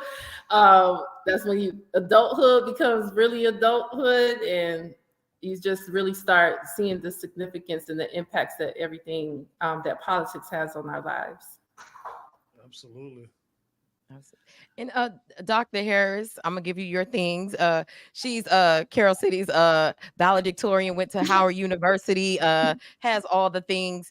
I want to ask you, as a healthcare professional, what are some things that you're seeing on the ballot that you feel like we need to be paying attention to, especially when it comes to our healthcare? Good question. Well, one thing, I know a lot of us are familiar with the Affordable Care Act, and that has provided a lot of opportunities for people to get insured that otherwise would not have had the opportunity to get health insurance. But in the state of Florida, Florida has decided not to expand Medicaid. So what does that mean? That means that the only people that can qualify for Medicaid right now is if you are disabled or if you are low income with kids. So if you don't fall into that criteria, you cannot qualify for Medicaid. Now, for the Affordable Care Act, you can only qualify for the Affordable Care Act if you make a certain amount of income. And then you get the tax deduction, and that's how you can get the low-cost healthcare plans or no-cost healthcare plans. So what about that population that's in between? The ones that don't make enough money to qualify for the Affordable Care Act, or they're not working at all, they're not disabled, they don't have kids, they technically are still just left high and dry. And all of that is because of politics. Like, why wouldn't you want to expand Medicaid so more of your residents can qualify for healthcare insurance? That should be a right. Everyone should be able to have healthcare insurance to get quality healthcare. So that's something that, like I said, we don't really pay attention to how politics impacts our daily lives, but that's something that directly impacts us. Wow. Good stuff. Can you talk about Amendment 4? for us, the woman's right to choose. I think that would be something I'd like to hear you talk about. Or, okay, so Amendment 4, that's the one with abortion. Yes. The abortion. Okay, I just want to make sure. I don't know all the numbers. I don't know all the numbers either. Oh yeah, it sounds like foolishness that we are even having to discuss that. You know, like it, to anyone who has common sense, I don't even know how that's an issue, to be honest. So that's really my opinion on that. I don't know why are we even discussing this? It seemed like we're going backwards. We did all of this to move ourselves forward, and now it's like they want to take us back. And that's the importance of voting, because we're getting complacent. We've gotten complacent, thinking, okay, everything's all good. We did our work. We've made all this progress, but now you see when we don't take our actions and vote and empower ourselves, how that can actually impact us, and we can go backwards. Yes. Instead of going forward. So you guys already discussed this. Like it just makes absolutely no sense. Women should have their rights. I'm a woman. I don't want, the only person that should be having that discussion is me, the partner that you're with, and God. And that should be it. And you should have the resources available to do what is best for you. Definitely. Well, we are so thankful and grateful that you took the time to do this with us this evening and be a part of this town hall. My regards again to your husband, Optimal Health Care. I was there for the opening. I love what y'all do. Y'all are really true and amazing couple and just doing so much for the community. And I just, want to give you your flowers, you and your husband. Yes. Thank you, Papa Keith. Thank you, Janae. Of course. And Optimal Health. No, I was going to say, let them know, like, Optimal Health is located in Miami Gardens. Or is that 27th Avenue? I don't know the exact address. But if you right in the Dixie Shopping Plaza. On 27. Yes. Monday through Friday, full service primary care center. And we there. We there to do what we do. And you do it well. Yes. And congratulations and God bless to you and your son. I saw the event you had for sickle cell awareness that you did with Councilman Robert Stevens. Yes. So, I didn't want to drop the T, but just that was really, really big news that you dropped. Thank you so much. All right, have a good night. All right, take care. Good night, Abe. So listen, no disrespect to our prior guests, right? None. They were amazing. But the last three we have, boy, I just want to thank them for their patience, first of all, because we are going way longer. It's just really good and great, compelling conversations. But we just saving the best for last, baby. Yes. We got a few people in the room. I low key, we got Brian next. I wish we could rap with him because I know he gonna come in on 1,000. Brian, are you okay with that? Do you got some time? Okay, but also too, I want to get to this to these two guests because they have been waiting for us, and I know they've been wanting to get in. And so Valencia, are you ready to go? Can you give us a thumbs up on the back end? Do you need some more time? Valencia, I don't know, can she hear us? Valencia, are you ready to go? Valencia been ready to go. Where you at, Valencia? She said, hell yeah. Okay, I can't. Okay, I'm a without further ado, Valencia, founder of the Smile Trust, and just all things amazing, and one of the founding people for the People Matter Fest. So without further ado, I would love to welcome to the show Valencia Gunder. Hey y'all, hey. What's up, sis? What's up? Listen, we are honored to have you. Trust and believe. I thought I was busy. My goodness, you gave Busy another name. Busy's now called Valencia. Listen, for all power to the people, though. That's what's up. We appreciate you taking the time to do this. We found it very important to have you on.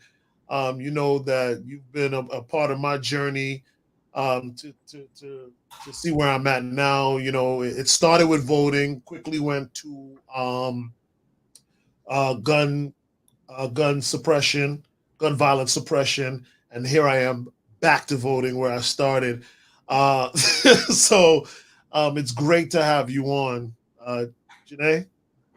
Yes. You know, V, all the flowers, all the things to you, and you know, just big up to you what you're doing with your building out there in Liberty City, and that just amazing ecosystem that you have built. Yes. And the work that you do with the unhoused. If people don't know, the Smile Trust is doing some amazing work, which is why we wanted to have you, you know, have your voice to this conversation, because we want to know, especially from the work that you're doing, how does politics affect the work that you're doing, especially when it comes to the unhoused people here in South Florida and throughout the state?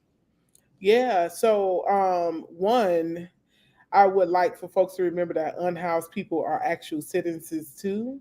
They also pay taxes when they purchase things just because they don't have a place to live. So therefore, they should be a part of the decision making of our city and our state. You know, the city of Miami has also made it criminal for unsheltered people to live outside, like they have somewhere else for them to live, which is crazy. And we are preparing. Actually, October 1st, this law goes into effect. So you all may see an uptick in unsheltered people being incarcerated and harmed. And we all know once you are charged with a felony in the state of Florida, you can lose your voting rights. Wow. So we are, you know, in the midst of trying to figure out ways to support them, to guide them through this process. We all know housing is a crisis in the state of Florida. Miami is the second most expensive city in the country, and Florida is the most expensive state in the country. So we live in a very, very expensive place. So one, because of the housing costs, we're already starting to see more people becoming unhoused, right? And then on top of that, now they're being criminalized. Like it's lots of parents living in cars with their children. It's lots of people living out on the street. People who once had apartments are now living on the street because, you know, the rent just pops up an extra $500 randomly without any notifications or, you know, support for those things. So just really nervous about just how like the Florida government and our local government has been handling the most vulnerable population, which is the unhoused and the extremely under-resourced here in Miami. 61% of our population is at or below the poverty line, the federal poverty line. And having to survive in a place like South Florida or Florida in general is almost impossible for the average person. And only think if you have children or a disability or something like that, that makes it even worse, right? Yeah. So I hope that our politicians would get it. And if they don't get it, then the people need to get it and get rid of the politicians. That part. A question for you. I want to just a learning piece for me. So are we trying to move away from saying the word homeless and saying unhoused? Could you educate me on that? Yeah. So I used to say the word homeless. You know, my organization used to be called the Homeless Smile. Yeah. And I just learned that because the person doesn't have a house doesn't mean that they're homeless. Like you can make a home anywhere. So I've just been taught, like my politic around it is just to say the unhoused. And then also the word homeless comes with a lot of negative, connotation. You know, people relate that to other things like calling people bums and all that other stuff. So we just try to get away from language that blames the people and then opposed to like using language to actually hold the system accountable. So these people are unhoused. So if we have a housing issue or if it's about affordable housing, they're unhoused. Right. Strong. Yeah, so we put it in like instead of using the word poverty or impoverished, I use under-resourced. If Yes. people had the Yes. resources, then they would take care of themselves. I've been out here 10 years, actually, 10 years now, and I have yet to meet a person in the street that actually cared to be out there. You know, so V, you awesome, man. I'm so happy you took the time to come on here. yeah. We're going to keep things moving, and I know your time is valuable, but I just want to, Janae, if I can ask her, just pick one amendment and please tell why it's so important to you. Amendment 4 for me. You know, I never understood why politicians got to be all up in our vaginas.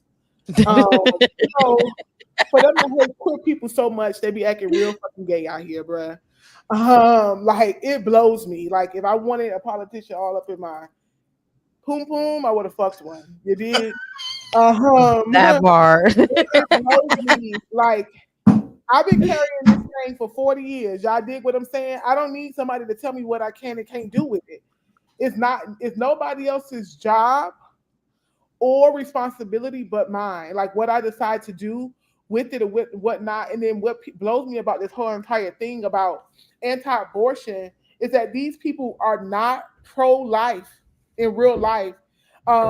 Soon as the baby is born, it's fuck them. You know what I'm saying? They're not helping children. What they want to do is jail and house our black babies. You get what I'm saying? And then how could you be pro-life, but then it's okay to execute somebody? Right. They're only anti-abortion. They're not pro-life, and they try to make it seem like they are. If you were pro-life, you would care about a child and a human being all the time, regardless of their age. But you only claim to care when the child is inside of somebody else's womb that ain't yours. You know what I'm saying? Part.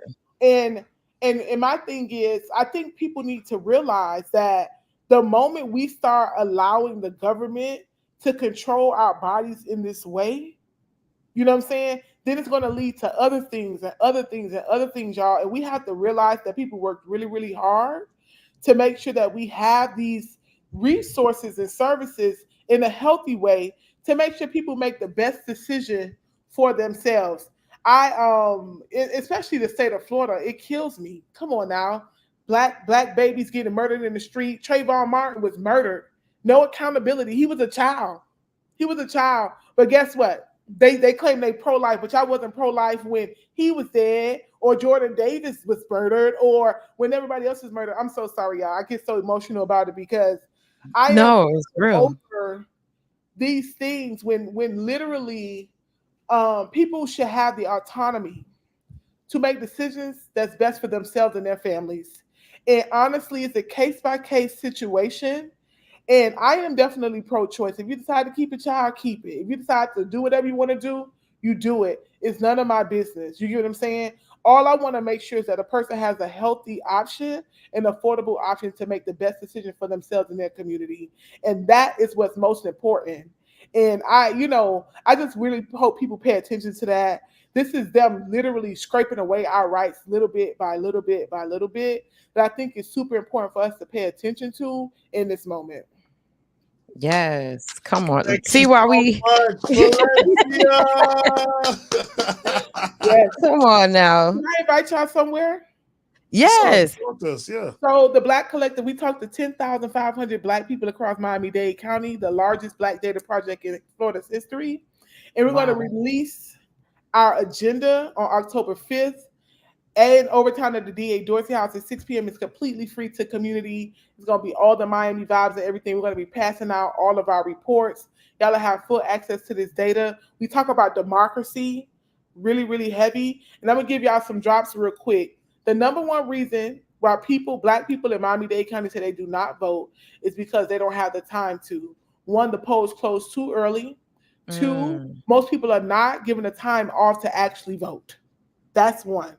The second reason is because people are definitely not understanding what this democracy is supposed to do. They do not understand the whole, like, what a senator is supposed to do for you, to a commissioner, to the mayor. And then the third thing is people are really starting to not believe in the democratic system. And I'm not talking about the Democratic Party. I'm talking about the democratic system, the voting, the legislative process, the process of it. They're starting not to believe in it. And I think some of the work that we're going to be doing is, one, educating communities on what like their public officials are supposed to do for their communities and how we hold them accountable. We're going to talk about elections, get out to vote. So we're going to be pumping people to get out to the polls, but also going to walk people through the legislative process that comes after it, right?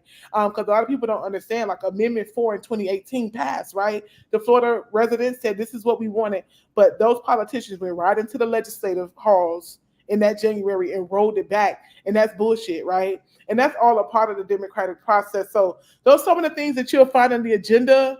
We would love for you all to see it. You all can feel free to use it. Any organization can use this data to engage Black communities in Miami-Dade County. And I'm looking forward to seeing y'all there. And y'all hit me up if y'all want a table, because we can make sure Just Vote Period is in the building. That part. Yes, That come part. on. I need that data. We need to make stories out of that. Thank you, V, for that. Yeah, I'll make sure you get some stuff, Janae. You already know you always look out for us. So I appreciate it. Yeah, man. Thank you, V. We love you. Yes, love We you. love you, V. All right. Peace, y'all.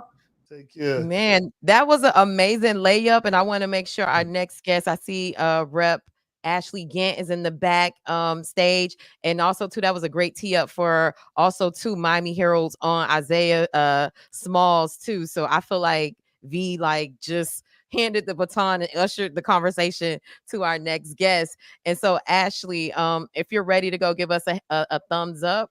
And we can bring it to you. Yeah. So without further ado, newly reelected state representative Ashley Gant, former diamond dancer, former educator, attorney, and a chief. Okay, orange and black. Oh, yes, it's one of those type of nights. Without further ado, I would love to welcome to the show Representative Ashley Gant. Hey, girl. Hey. Hey, y'all. Hey, PK. How you doing? Thank you so much for doing this. You're so amazing. No problem. Thank y'all for doing this. It makes me remember why, like when I see stuff like this. So I appreciate it. Oh, that's what's up. I think out the gate, I want to ask just so that the audience could understand, and I've heard it brought up a few times. Like people getting educated on, well, how does it work, or what does this person do, or what does that person do? So, as a state rep, can you explain to our audience what it is that you do? Absolutely. So I'm gonna put my teacher hat back on because I actually taught civics. And this is to Valencia's point. Like, she made a lot of amazing points. People just don't know how their government works. So as a state rep, my job is to make laws and to vote on a balanced budget. And so the really only requirement that people do, the minimum, is say vote on a balanced budget. But every rep in the state of Florida is 120 reps. We have 7 bill slots. So we propose 7 bills per session. This last term, so 22 to 24, our terms are always 2 years. So every 2 years, presidential election year and the midterms, every state rep is up for election, period. And we have term limits. We serve 8 years, so 4 terms. So we make laws. So when you see new statutes come out, new laws, so on and so forth, that's what we do. We argue for or against, we advocate, and that's a whole other process and system. And I actually made a couple videos on my social media, my TikTok, because I'm kind of like dropping this information out. Like, let's have a civics refresher, because it's so much misinformation and disinformation and just a lot of loud ignorance. Yeah. And so it goes to the point of what Mike said. Google is free, and people just don't Google it. They'll see a meme and they'll go with it. And so I'm trying to get that out there, because people will call me and I'm like, that's not my lane. Like, people are saying, oh, you need to do something about Section 8. And I'm like, well, Section 8 is a federal program, and I work with federal partners. So I don't have any power over that. And what people don't understand is I don't have any power over what the county does either, because that's the local electeds, and I don't have any power in the city to change their laws. But I do have the ability to fight for the state laws, or for or against, and also educate people on how that impacts their life. And what I want people to understand is politics affects everything. It affects on what side of the road you drive on. So vote, how can you just like opt out of having your voice be heard in an election. I don't understand that. So to put things in perspective to what you're saying, just kind of following up on that to make it in kind of like layman's terms. So it's almost like you saying, hey, my police is not Miami-Dade, it's not City of Miami, it's Florida Highway Patrol. It's like a state police because of you being a state rep. So that's a good analogy. Yes. Okay. Right. Okay. So FDLE is the state level, right? Right. So I'm in Tallahassee, and when laws are made, you have to have a House sponsor, you have to have a Senate sponsor. So every bill has one from each chamber. So we work together in tandem, and that's the three branches of government: legislative, executive, and judicial. We're the legislative branch that makes the laws. So thank you so much for explaining. You see how she's the teacher, you know, and you see the lawyer hat coming in. And she's a chief, so of course she's amazing. So that's right. Ashley, you know, we were talking about throughout the evening the importance of looking forward to not just the general election, but we have a big election coming up in the state of Florida, the governor's race. We've seen, you know, what Governor DeSantis has done in our state. If you like it or not, we have an opportunity to have our voices heard. And I've been hearing so much that Florida has not been even in play for this presidential election. And I'm hoping that, you know, the parties aren't thinking that way again. I want to know from you, especially somebody who's in Tallahassee working on ground zero with a lot of these interesting people. Why should people be, you know, we have to stop stopping at the general election. Why should people be looking forward to what's going to happen in 2026? So let me give a backdrop first. In Tallahassee, we were in a supermajority, superminority status, meaning the Republicans had the supermajority in the House and the Senate. So they passed whatever bills and whatever laws they wanted to because they had the numbers too. Okay. So why is that? People didn't show up in 2022. So Florida is not a Republican state at all. Florida is an apathetic and non-voting state. Ooh. It was at least 1 million Democrats who stayed home in 2022. Okay. That is significant. And we have to remember, like, the decisions we're making now are going to affect our children and our grandchildren. So all the hard work you're doing, how are you setting them up?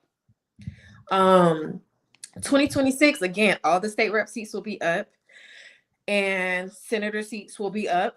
And the gubernatorial race will be here. And so we have to be engaged every single election because we got to this supermajority. We got all of these crazy bills, these harmful bills, these nonsensical and unconstitutional bills. So I think their strategy was to exhaust Democratic supporters' funds through litigious actions. They knew, because we put it on the record, these are unconstitutional bills. This goes against this part of the Constitution. They knew, and they did it anyway because they could. And we had one Republican rep say, we're doing it because we can. You're not going to stop us. We didn't have the numbers. And so it was a lot of triage on our part. And as an attorney, my goal and my focus was, let's create an unambiguous, a clear record. So when the court sees this, the legislative record is clear. They knew that this was harmful. There were no unintended consequences because they knew what the consequences, at least a few consequences, were. And so when we look at it like that, 2026 is very much important. We have had Republican leadership in the state of Florida for 20 plus years, and Florida has not become better for it. So why are we still believing these people when they already showed us who they are? That makes no sense. They don't care. When we talk about unhoused, the legislature passed a bill to criminalize unhoused people. I spoke up against it. I gave statistics. Miami-Dade County gets federal money for different programs. That's a grant. That's not in a budget. So that means that you are now putting this onus, an unfunded mandate on local governments to deal with the homeless problem. And you're saying you just have to do it anyway.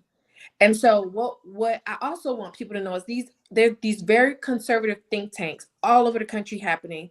And in all the southern states, they introduced the same type of bills. They passed the same type of bills, like that chaplain bill in a school that was passed in Texas, and it's in litigation. because it's unconstitutional. So they do this around all of these red states with red governors, and they just change it a little bit here and there, but it's the same thing. It's the same type of regressive, oppressive bills. And I often say that the South is still very much in open rebellion against the United States. And you can see that across Republican governors across the nation, and how they do things that's counterproductive to actually running a state and caring about your citizens. And it's all about culture wars and extremism. And so 2026, Florida is not Republican. Florida is apathetic. People have to realize that, yeah, when you say your vote doesn't count and you don't vote, actually it doesn't vote. It doesn't count because you didn't vote. So you have these policymakers who can do whatever they want because they have the numbers, and they do whatever they want, and they don't consider you or me or anyone. And when we talk about Amendment 4, I said on the record, Black women are 3 to 4 more times likely to die in childbirth related circumstances. And my Republican colleagues were like, that's not true. I said, please do not just trust me when I'm giving you facts. Here is a study you can read. Here is from the CDC, a link that you can read. Don't give me your opinion because you don't like the way it sounds when I'm talking about facts. And actually, I'm talking about my experience. And that's the interesting part of Tallahassee, right? The interesting people. They are either flat out racist, or they have willful ignorance and they don't want to recognize it. And so not voting is just allowing them to be emboldened to continue to do that. That's what's up. Wow. Pure gems dropping tonight. We gotta chop this up into a bunch of pieces because so many gems. For real. We want to say thank you so much, Rep Gant, for what you do. Congratulations once again on your re-election. Thank you. Thank y'all for doing this. And I just want to leave with this one thing. This book, if you want to start somewhere about like the history and just understanding how litigation, how immigration, how all of these things play into what we see in the caste system in the United States, this book is where you can start.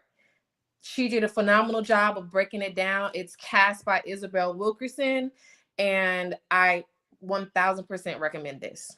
Thank you for the share. We appreciate I love people leaving books and gems and I love this. Reference points. Come on.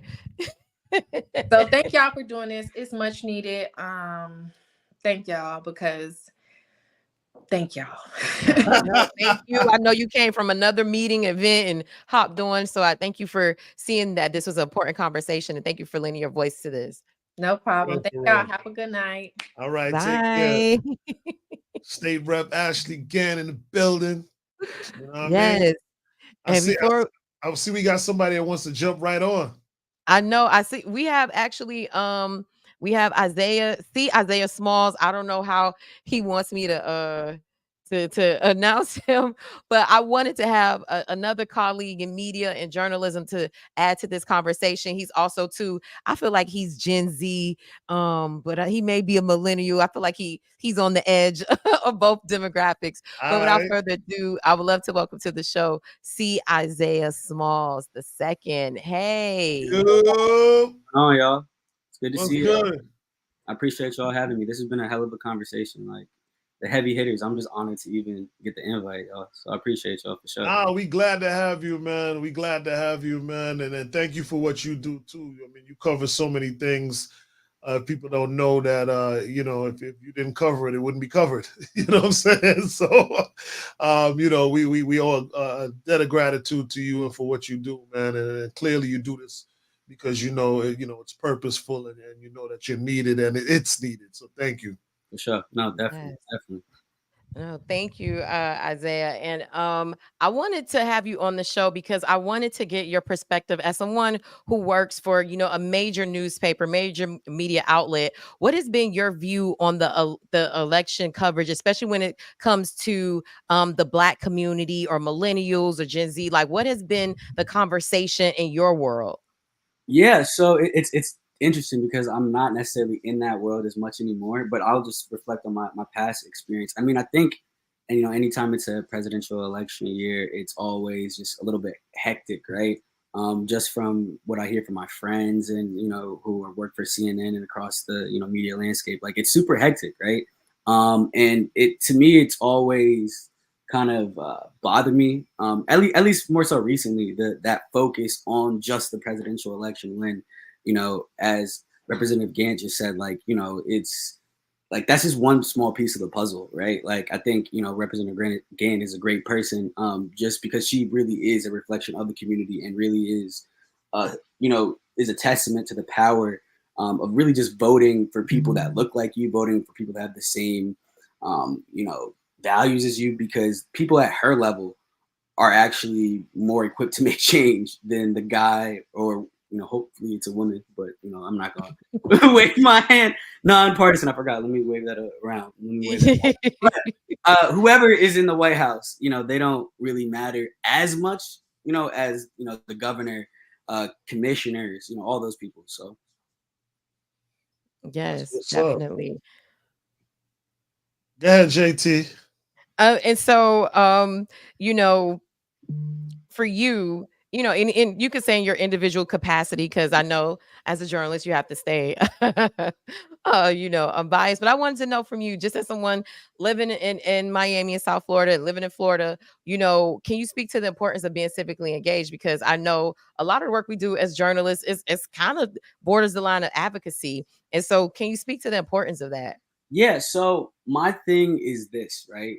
Um, you got to think about the demographics of Florida first. Like me not voting is kind of a big deal, just because I tell my friends this all the time. Like there's a lot of old white people here, right? And so if you're letting those people vote and control like the you know the who gets elected, I think you know we would be remiss if we didn't kind of stand up and be like, hey, like that's not okay, because you know, hate to sound really pessimistic, but they are dying out, right? Like, you know, I have however many years ahead of me, right?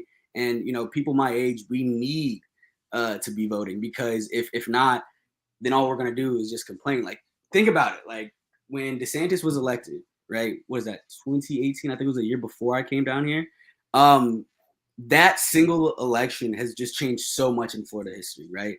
We've just been going down and down and down. Like, and so I think, you know, I think DeSantis is a perfect example of what happens when we don't vote, right? Because you know, like I said, that governor's office has much more power than the presidential office, at least on our day-to-day lives. Yep. So I'm 100% for doing anything and everything to get people civically engaged, because you know, at the same time, the media hasn't always done the best job when it comes to covering these elections, right? Like you think back to Trump in 2016, like no one thought he was serious, right? Nobody gave him a fair chance. And then what happened? He's the president for the next 4 years, right? So, you know, it's really important, one, to like have a diverse media diet. Like you can't just read the Miami Herald, you can't just read the New York Times. Like you should be trying to read as much as possible. I'm partial to magazines. I love the Atlantic, New Yorker, Rolling Stone, all that stuff. But like, you know, I think it's important to have a diverse news palette so that you can, you know, get a bunch of different information in and then be able to regurgitate it out and then also vote. Like I think we want informed voters. That's why I'm so happy that you guys are doing this, because you really are doing, you know, God's work. You're informing the people for real, for real. So shout out. So, Amendment 3, the weed amendment. How do you feel about it? I mean, personally, like I think we should pass it. But again, like, and this is the pessimism in me coming out. There's a lot of old white people here. I don't think it's gonna pass. Hopefully, it does. I think we need. You know, it would be great. But like, I mean, I don't know. I want it to pass. I don't think it does. I'm gonna be honest. You're killing me, Smalls. You're killing me, Smalls. I'm sorry. Look, I will be voting for it. Right? I will definitely be voting for it. Let's just hope that we can get a lot of more people who look like us to vote for it as well, because then and there, you know, hopefully some change will happen. But I know it's definitely a very important bill for sure. That's what's No, up, man. definitely. And Isaiah, before we let you go, let people know about the work that you do with the 44% and just, you know, the work that you do as a culture reporter. Yeah, so I actually just got a little bit of a promotion to be covering the Dolphins full time, but I'm still I'm in the off season. I'm gonna make it's a point of mine to like do all culture stuff in the off season because I think it's a needed voice, right? And so I think outside of that, we just hired a new race and culture reporter internally, Raisa, who's great. I've been working with her for years. I need to introduce her to the community so that people know of her a little bit more. But the 44% is something that I started 3-4 years ago for the Herald, and basically it's just a newsletter that really just talks about what's going on in Black communities locally and outside of the 305, right? And so for me, it was important for us to just have a space because just knowing the history of the Herald and knowing the history of Miami, specifically the Herald, we haven't always had a space there and I haven't always had a voice there, right? There's been bits and pieces, like I'm not gonna, obviously I wouldn't be where I am today without the Behinds and the Leonard Pittses of the world, right? But I think at the same time, like, there had been at least a significant portion of time before, there was a voice like mine. And so specifically, I wanted to name it the 44% because 44% of the people who voted to incorporate the city of Miami were Black, right? And so I think that's a piece of history that a lot of people don't know. And I'm more than happy to like wave that flag around because, at the end of the day, what I want people to understand is Miami is ours at the end of the day, right? Like 44%, that's no small number, right? That's so I think, I created this as just a way for us to just have space, and it's great. We took a little bit of a hiatus as we were hiring the race and culture role, but I'm still, definitely still at the Herald, still doing good work. If you like the Dolphins, please run my numbers up. But no, for real. Like I'm gonna still be dabbling my toe in the 44% every now and then, but we're gonna definitely be, handing it over to Raisa, and I know she's gonna do great work with it for sure. That's what's up, man. Thank you so much, brother. Appreciate you. Of course. Congrats on your new position, Isaiah. Let's go, Fins. Yeah. We need a quarterback. Yes. For sure, definitely. But all right, Thank you, Isaiah. Good night, Mr. Smalls. Woo. Look, I'm almost like Brian is gonna give us this energy, and then I feel like it's a conversation with me, you, Dwight, and Jasmine. I think that's a great way to wrap up. I would love that. Yeah. So Brian, are you good to go? Yeah. So without further ado, he's actually been a guest on That Part podcast before and on High Low News. He is the man with the bow tie, with the suspenders, always snazzy, always dressed to the T, community advocate, former elected official, Mr. Brian C. Johnson. Welcome to the show. Yes, the fam. I tell you what, man, I hung around for a long time. I was real energetic earlier. Now I'm still sitting here at 10:30 smelling like this morning. Need to get a bath, ready to get into my onesie that snap between the legs and get in the bed. I'm dead. Look, I know you're not a millennial, but you give me millennial Gen Z energy. So I'm so grateful that you held on because the way you come in, I just felt like it would be the energy that we needed to cap off, our guest speakers for the town hall. So thank you, Brian, for holding on. Thank you for your patience, brother. Man, it's okay. I mean, this was extremely important. I mean, this conversation is important. The fact that this town hall is to pique the interest of groups of folk that we put into these age brackets, millennial and Gen Z, to care about politics and participate in politics. It's extremely important. And yeah, you're right, Janae. I'm ready to get this thing popping because here's the thing I want the millennials who hear my voice to remember. Today, if you are a millennial, which means you were born between 1981 and 1996, today, if you are a millennial, your generation is on track to be the first generation in U.S. history to be poorer than your parents. I'm gonna say it again slower. If you are a millennial, born between 1981 and 1996, your generation is the very first generation in U.S. history who will be poorer than your parents, which means that going backwards thing that Rep. Gant was just talking about, that has already happened for us economically. And so when it comes to talking politics, there are brilliant folk who talk about a lot of the implications of politics on our lives. Yes, politics do affect just about everything, whether we like it or not, whether we participate or not.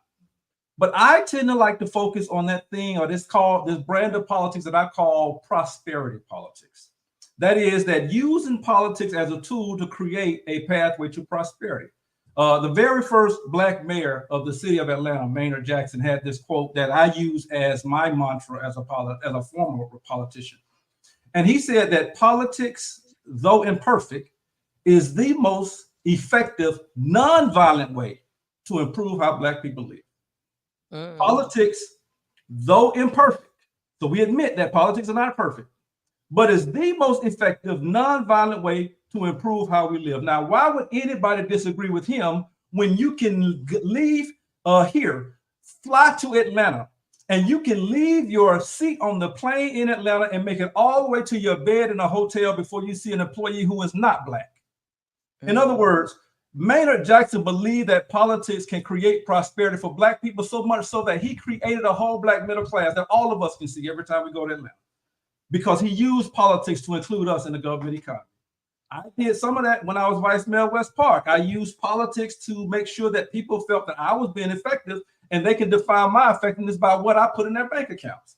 And so one of the ways in which we create prosperity in the great city of West Park is I created on my way out an infill lot affordable housing program. Right now, as we have this conversation, there are 5 houses being built in the city of West Park.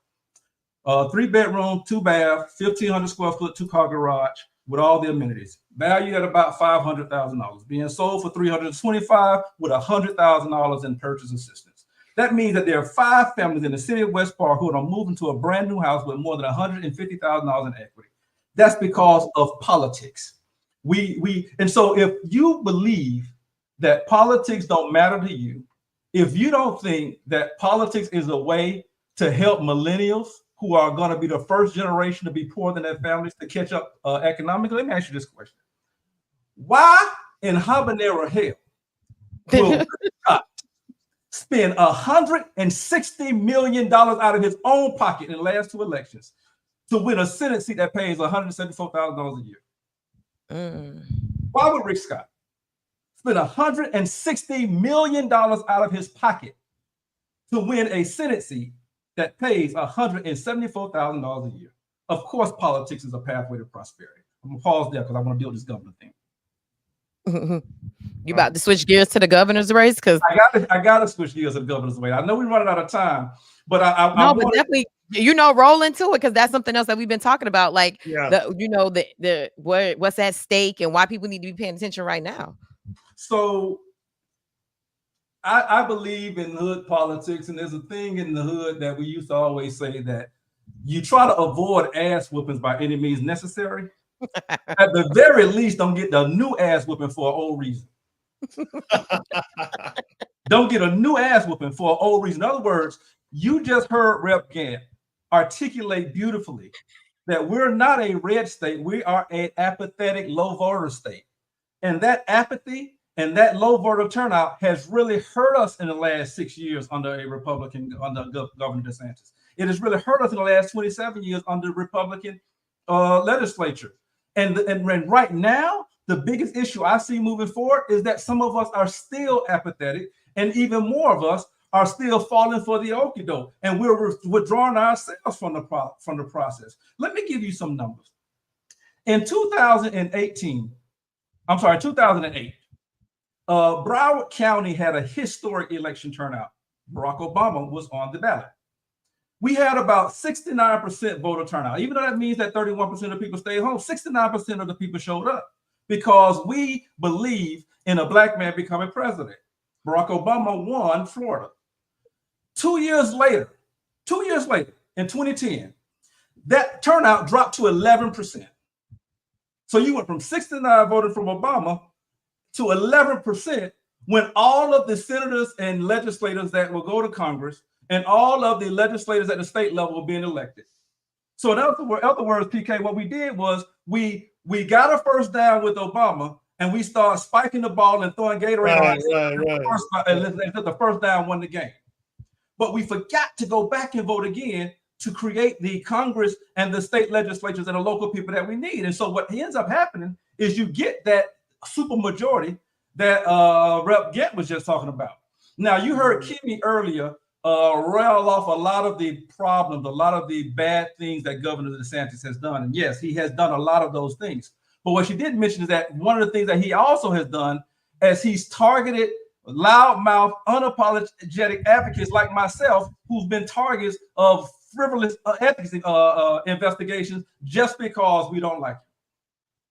So what I would like to do is I would like to encourage our people to do that thing where the wise man once said that the most important math you will ever learn is how to count the future consequences of today's decisions. The most important math you will ever learn is how to count the future consequences of today's decision. I need our people to decide today that we will not do what we did back in 2018 that led to this 6 years. In 2018, DeSantis was in last place in the Republican primary. He didn't become a serious contender until Cheeto Satan endorsed him. And if y'all remember, Cheeto Satan, yeah, that guy. This most he talk about Donald Trump, y'all. That's Cheeto Satan. I don't call him T. It's Cheeto Satan. DeSantis' most memorable campaign ad had his baby boy using Legos talking about build the wall. So we knew he was a racist coming in. He was down by 12 points just 2 weeks before the election in the polls. And yet somehow he won by less than 33,000 votes. But here's the thing that pisses me off to the highest of festivity. At that he won by 33,000 votes. Keep that number in your head. In Broward County, there were almost 50,000 Democrats who requested an absentee ballot, received the ballot, and left it on their table. Never turned it in. DeSantis won by 33,000 votes. In Broward, there was 50,000 Democrats who received the ballot and never turned it in. In Miami-Dade County, that was 64,000.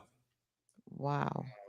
From 2014, that hurts. Hold on a second. Watch that this. Hurts. From 2014 to 2018, in Broward County alone, 42,000 high school students were registered to vote. You had 154,000 possible votes, from which we just needed 32,464 to avoid this calamity. But because people removed themselves from the process, they got lazy, they took things for granted, we ended up with him. To count the consequences of tomorrow's consequences of today's decisions, and Black people don't ever let anybody force us through misinformation and pessimism to withdraw ourselves from the process. Woo. Brian, you could drop the mic right there. Because you in this preacher energy and we talking about just vote period, about to change years. Can you talk about people, why it's important for people to support organizations like Just Vote Period that engage in civic engagement and voter registration? So the late great Carlton Moore, who was a vice mayor in the city of Fort Lauderdale and one of many of our as young ghetto kids and growing up in Fort Lauderdale idols in politics, he taught us about what he called the 5 W's. When wishing won't, work will. And so we can't just sit out these critical elections and wish that the people who actually do vote will stop electing people who hate us. We can't just sit on the sidelines and act like politics don't affect us. And we can't just sit back and wish that our lives will eventually get better from someone else's efforts. We must work to make sure that our interests are at the forefront of the political process. We have to work to identify the candidates who are for us, and we have to identify those who are against us. We have to work to help those people win elections. And then we have to work to inspect what we expect, go back and make sure they practice what they preach. And if they don't follow through with the promises, we have to work to replace their ass. So again, when wishing won't, work will. Organizations like Just Vote is an essential part of that work because you are a platform by which our younger folk can get credible, constant information that they can understand, that they can discuss, that they hopefully will pique their interest to want to learn even more. This conversation tonight is an example of everyday people. There are some people who think that just because you're Democrat, just because you're a politician, you don't care about people. Well, Ashley Gant is a good woman. Linda Julien is a good woman. Reggie Leon is a good man. Shevrin Jones is a good man. Dwight Bullock is a good man. These people decided, I believe I'm a good man sometimes, but we all decided that we want to play politics from the perspective of an elected official. How the hell we all of a sudden stop caring about people just because we get elected? What we need is a process through which our passions and our perspectives can end up becoming political policies. That's what we need, our people's help. And Just Vote Period is a critical part of keeping the energy and information flowing so that our people can show up and show out at every single election. So I appreciate y'all for keeping me involved. For the record, Brian, you're a good man.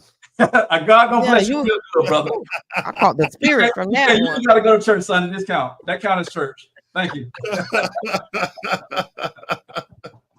Thank you so much. The bald guy with the bow tie. Bald guy with the bow tie. Thank y'all so much. Thank you for what you're doing, PK. Thank you for what you're doing, Janae. Our people need you. Don't get discouraged. Stay involved, and you will see that your efforts will produce long-term benefits to our community. So thank you. I received that. We appreciate you for dropping these gems tonight and taking time on your Wednesday night to impart knowledge, because this lives on forever. It's digital, so we appreciate you. Going to pop my melatonin and put on my onesie. See y'all later. Well, if you vote yes on 3, you can pop something other than melatonin. And I see Senator White. He was like, "Look, on that note, Senator White Bullet, where you at?" Kidding. We just playing. But we like to welcome to the show to have a conversation about Just Vote Period. While we were doing this, and we wanted to do this with our board, and that includes the Honorable Senator Dwight Bullitt and the amazing Jasmine Rogers. Hey. Gang. Hey. I know it's way past both of y'all bedtime. They like look, we ain't know everybody was gonna show up, y'all. Yeah, you did. It's cool. You should have saw our group chat. I was like, all these people not gonna come. Honestly, it's a testament to the support that we have. But I really was like, they're not all gonna come. They don't care that much. And like literally they did. Now I appreciate it. That's love. Hey, Janae did that thing like a JetBlue flight, boy. Right. Stand by. Overbooked it.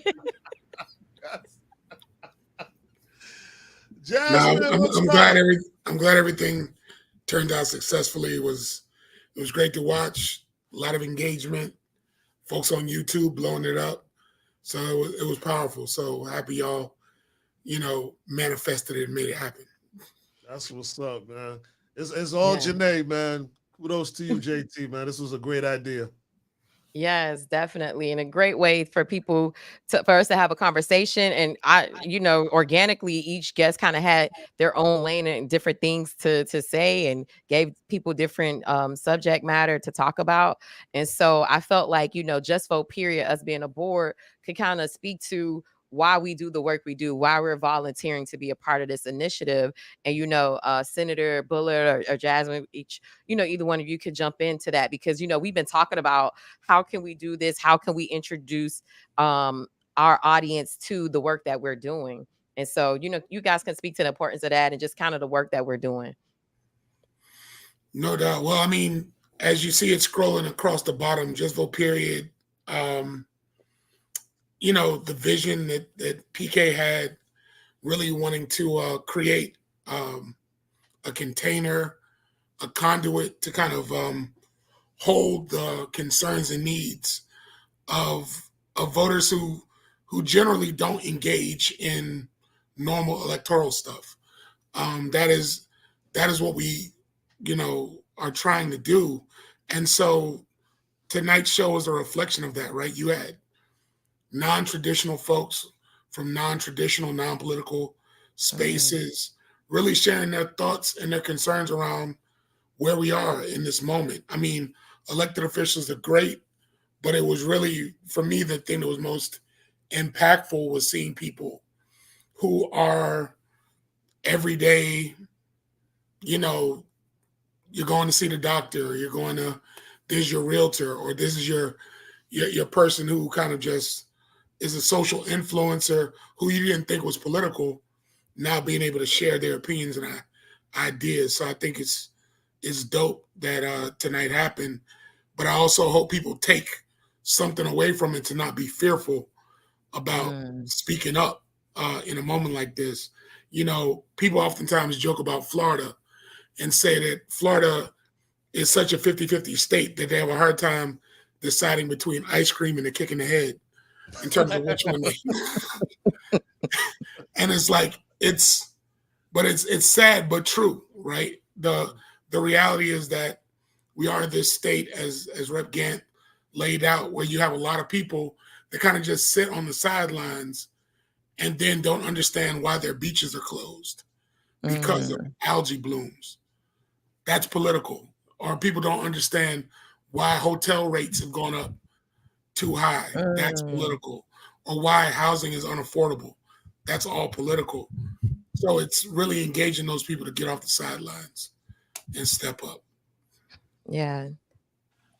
Yeah, and I think, I mean, I am an abortion access girly. I am a repro policy girly through and through, and it is super encouraging to hear, like Dwight said, like these regular folks that aren't in our political circles, aren't coming to DEC meetings, aren't like doing all of this talk in the ways that we do it, that are advocating for abortion access and understand how important it is to Black people, to Black families, for folks to be able to get the care that they need. And I think the other side of that is that it's also frustrating being on this call and listening to all these folks and knowing that the messaging that organizations put out is not reflected back to folks that are saying, this is important to me, right? Like when we talk about abortion access being for Black folks, right, and disproportionately impacting Black folks, the Black women that just were murdered effectively by the state were Black women that should be here with us. There was no reason for them to die. And I heard a Black woman on a call say any preventable death is a murder. So if we sit here and we talk about Amber Nicole Thurman as a preventable death, that she should have been able to been provided with care for her miscarriage, which is an abortion, and she could still be here today, that is murder, and that is a policy decision and a policy failure, right? So I think I have a lot of empathy for folks that make a choice to stay out for whatever their reason is, because I also understand on the other side of that, those of us that have the information and the knowledge to understand how important it is aren't doing our due diligence, aren't flexing the power, the privilege that we have to make sure all of these dots are connected. So even in this moment that we're in right now, we are inundated with information about the top of the ticket, about the president, and everything that Dwight just mentioned is about somebody that's down ballot. And how are we talking about that, right? Like Rep. Gant's election is way down the ballot. These amendments will be at the bottom of the ballot. Our city commissioners at the bottom of the ballot. So when we're giving people instructions just about the top of the ticket, how do they understand that the beaches are about a county and city government, right? Like, and also access to state funding. But it's all of that working together. All of that is playing together. So many of the issues that were brought up on this call tonight go far beyond the scope of work for the president, right? And how are we talking about that impact with Black folks, and in a way that makes it not so overwhelming, in a way that makes it feel like that's not for me. I don't want to engage. I'm tired of being yelled at. I don't understand this language. Like for those of us, again, that have access, power, privilege to be able to break it down and to be able to educate, how are we doing that work in a very real, intangible way? I would also argue my dad, who is one of my political North Stars, right? Like I don't lean on a lot of political people when I think about how this work should be done. I lean on people like my dad that are like, I want to be engaged and I'm confused, and call me. And he is always saying, I hear what all these people are against and I get it. Whether it's I'm against Trump, I'm against DeSantis, and that's just the core message that they parrot all day, all the time. And he's like, but what are you for? Like, what do you actually want to do? What are you trying to accomplish? Like, I want to hear more about what you are for. I hear more about what you're against, which is great. I'm against that too. And what are you trying to do? Or is all that you are being against something? Because that's not generative, right? We see time and time again that hope is generative. Community is generative. Legacy is generative. Like all of these different things people are willing to buy into and want to buy into. But if we keep trying to just beat this message, it's like, we're not the other guys. Okay, and like, great. That's a baseline. Like, that is the floor. Where else are we going beyond that? I love it. Listening to all of you, including you, Janae, it just reminds me of how fortunate I am to have such talent, you know, to be a part of Just Vote Period. And I just feel compelled to thank you all in this moment, you know, including Robert Dempster, who's probably in the chat room as well. Robert. You know, just collectively, like, you know, just listening to all of you now is just like, wow, like, you know, we really have such a great team. And I really appreciate y'all more than, you know, words can say. Senator Dwight Bullitt, I want you to pull an amendment and speak on it, sir. I mean, I know amendments 3 and 4 have gotten a lot of love tonight. I'm definitely yes for both of those, but got to show a little love to Amendment 1, which is one we need to vote no on. What's that? Amendment 1 is trying to turn school boards into partisan races. Currently in the state of Florida, school board members are considered nonpartisan in all 67 counties. What that means is that those races also end up on your ballot and allow nonpartisan voters to vote in those races. Florida is what's known as a closed primary state, which means that when a partisan primary happens, you can love your, you can love your politician, but if that politician, in the case of Ashley Gant, is only in a Democratic primary, that means only Democrats can vote for her. She's not, you can't then, if she gets into a general, you can vote more broadly, but in those partisan primaries, only the partisan, the party that you check the box can be voted on. So that is what the Republican legislature is now trying to do, is make school board races partisan, which means only Democrats or only Republicans will be able to vote in those school board primaries if Amendment 1 passes. So I just want to make sure folks vote no, big N-O on Amendment 1. Nobody's talking about Amendment 1. It's all been 3 and 4. So I'm glad that you even brought that up, because that's crazy. I haven't really heard about it at all. And I add to what Senator Bullard is saying is that, and I don't know if anybody else said it on the call tonight, that amendments get on our ballot in 2 ways: through citizens and petitions that some of us sign. So that is weed and abortion, 3 and 4, or from the legislature. The rest of the amendments that are on the ballot have come from our Republican legislature. So you have to ask the question, why do they want it there? Like, what's the strategy behind them putting that on the ballot and saying, this is a good thing, vote yes on this, right? And it feels like an ulterior motive. So what someone said to me the other day was, if the Republican controlled legislature put it there, vote no on it, period. Like, vote no on it, we'll figure it out later. And that's why you see so much love for 3 and 4, because the voters in Florida overwhelmingly said, like, we want to vote on this. And what we also know is that more often than not, and this even comes back to the school board races, when people have to vote on an issue like a ballot measure, they will vote more progressively than they will the rest of their ballot. We saw it with minimum wage. We saw it with medical marijuana. I believe that we're going to see it with weed and with abortion access. We know that people will vote for those things. So similarly with when you have a partisan school board race, it gives the opportunity for someone to purely vote on the issues, right? Like, I don't know if you're Democrat, Republican. I'm not just voting for you because of Democrat or Republican. What do you care about? So the Republicans are trying to build their arsenal in the school boards and take over control, knowing that their minions will just follow because it's a Republican, versus not knowing when you go vote. Makes And total sense. Thank you so much for breaking that down. I just want to nerd out just for a hot second, just because Jasmine brought up Amber Thurman. And for those who don't know that story, a tragic story that many in Florida could face because we have a similar policy to Georgia with a 6-week abortion ban currently. That's why Amendment 4 is so important. But I also want to invoke the name of Marcellus Williams. That's the brother who died in Missouri, executed by the state, even though DNA evidence proved that he did not commit the crime. Innocence Project had proven he did not commit the crime.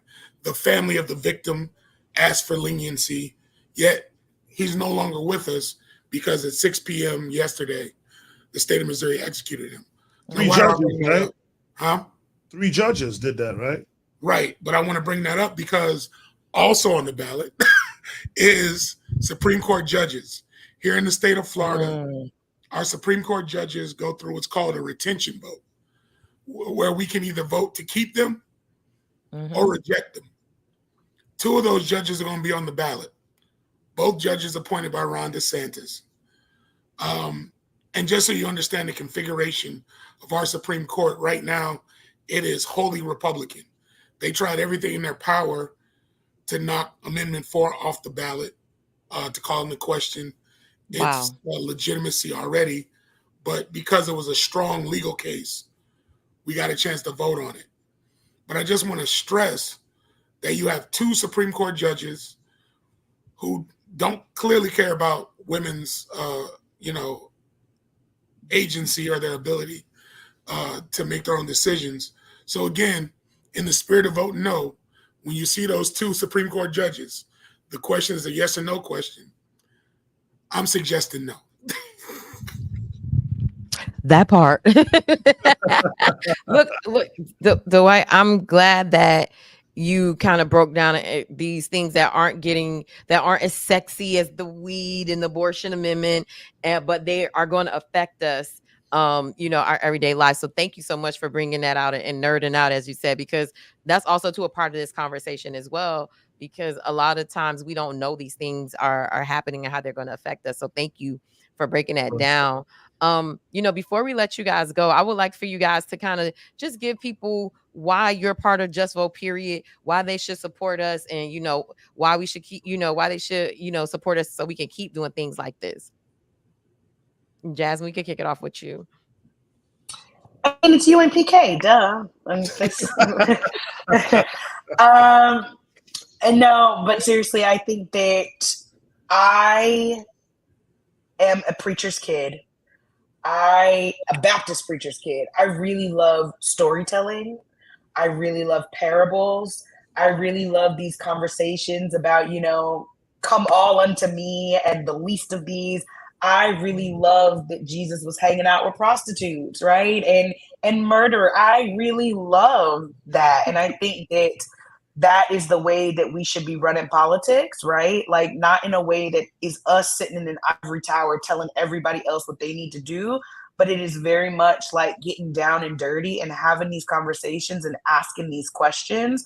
I've said, multiple people have said, like, the revolution starts at home.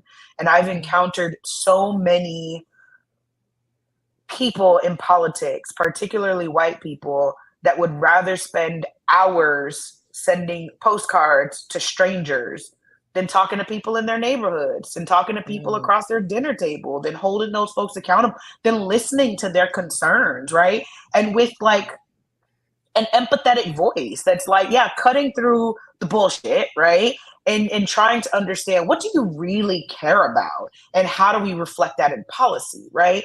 And coming back to Marcellus, who his chosen name was Khalifa, was this conversation about the death penalty, right? Like, folks are now going in on Democrats because Democrats are not at the top of the ticket, are not very boldly against the death penalty. So it's like, when you have like mass amounts of people saying this is a problem, like, our regular folks are looking at these news stories and saying, how is this possible, right? Like, this can happen. Again, those of us with the power, the privilege, the expertise, the words, need to be able to break down his story and connect it to someone that's on the ballot, right? And break it down to get folks really invested in what's going on and understanding. And that is not, it is intellectually lazy to hear someone's concern and yell back at them, vote blue no matter who. That's not the work that needs to get done. And I think Just Vote Period is really trying to do this work of saying, like, we're not just here to yell at you, vote blue. Like, we're here to build, PK uses the language all the time of legacy. We're here to educate voters. And I believe if you educate a generation of voters into the intricacies of what's on the ballot and what comes in between the ballot, you don't have to keep doing the same work every single year, because that is work that's beyond a candidate. People need to understand what's happening beyond a specific candidate. Otherwise, we have to keep doing the same work every single year. And the work, and again, that work is intellectually lazy by just telling people who to vote for. And it's a lot more than that.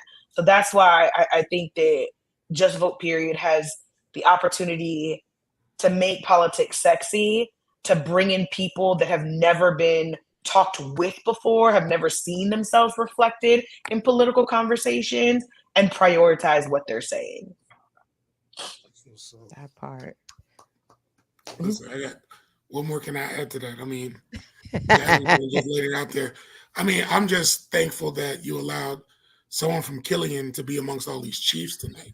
That was really important. And I think, because PK and I are both Aquarians. That's really the crux. It's a lot of big February 4th Aquarian energy that that does it. But no, in all seriousness, plus to everything Jasmine said, I think what I love about Just Vote Period is that it is. I think too often times we get in these political spaces and everybody wants to intellectualize shit. They want to sit there and write a white paper. They want to do a dissertation about this, that, or the third.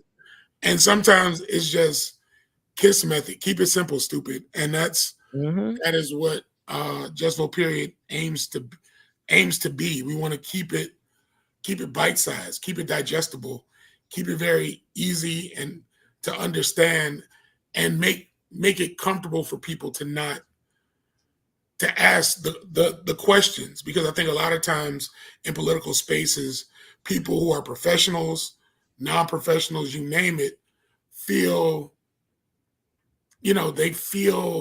a sense of disconnect, the inability to engage in that conversation because they're not investing time like Jasmine or I and doing the deep dive in this kind of stuff.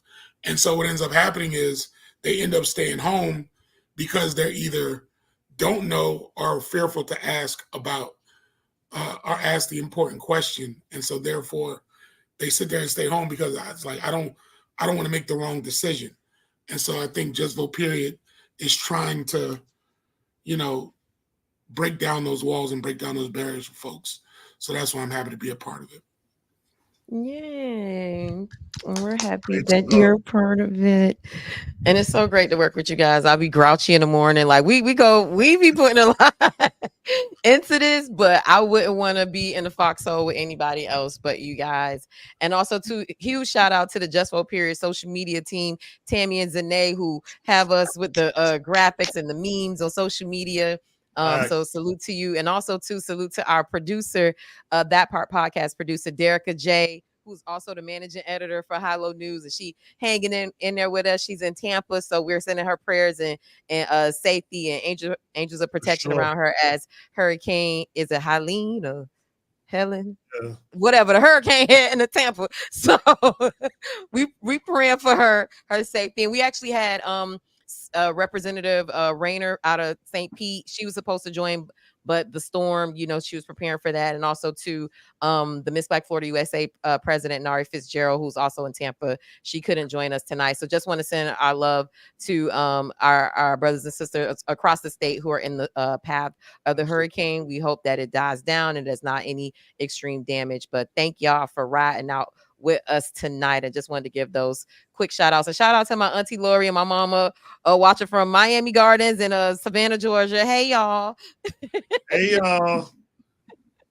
Now we appreciate it. Thank you so much. We know this is, I think we're hitting 3 hours, so we're gonna end it exactly at 3 hours.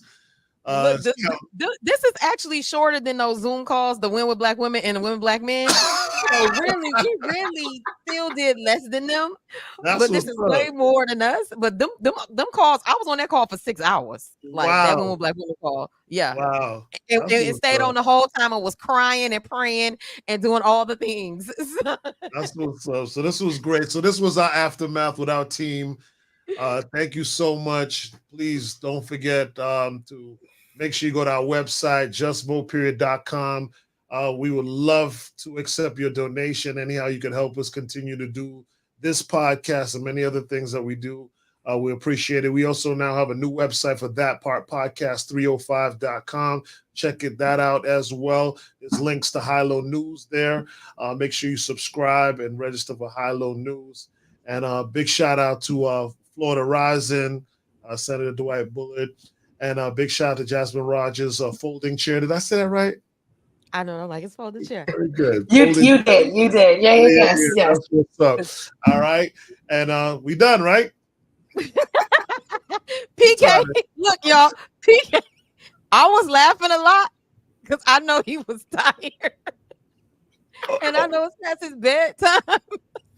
And I know behind them glasses he was struggling, but listen, people don't know. They be thinking I just be on the radio in the afternoon. I be up at 6 in the morning, y'all. Every morning. Every morning. So FYI. Look, God is gonna give us a good crown. At what they say in the Bible, you get a crown of glory, whatever it's called. For our good. He's going to say, well done, my good and faithful servant. So this is the Lord's work, as so many people said. But thank you, guys. Derica, when you're ready, you could close us out with our outro. Thank you guys for watching.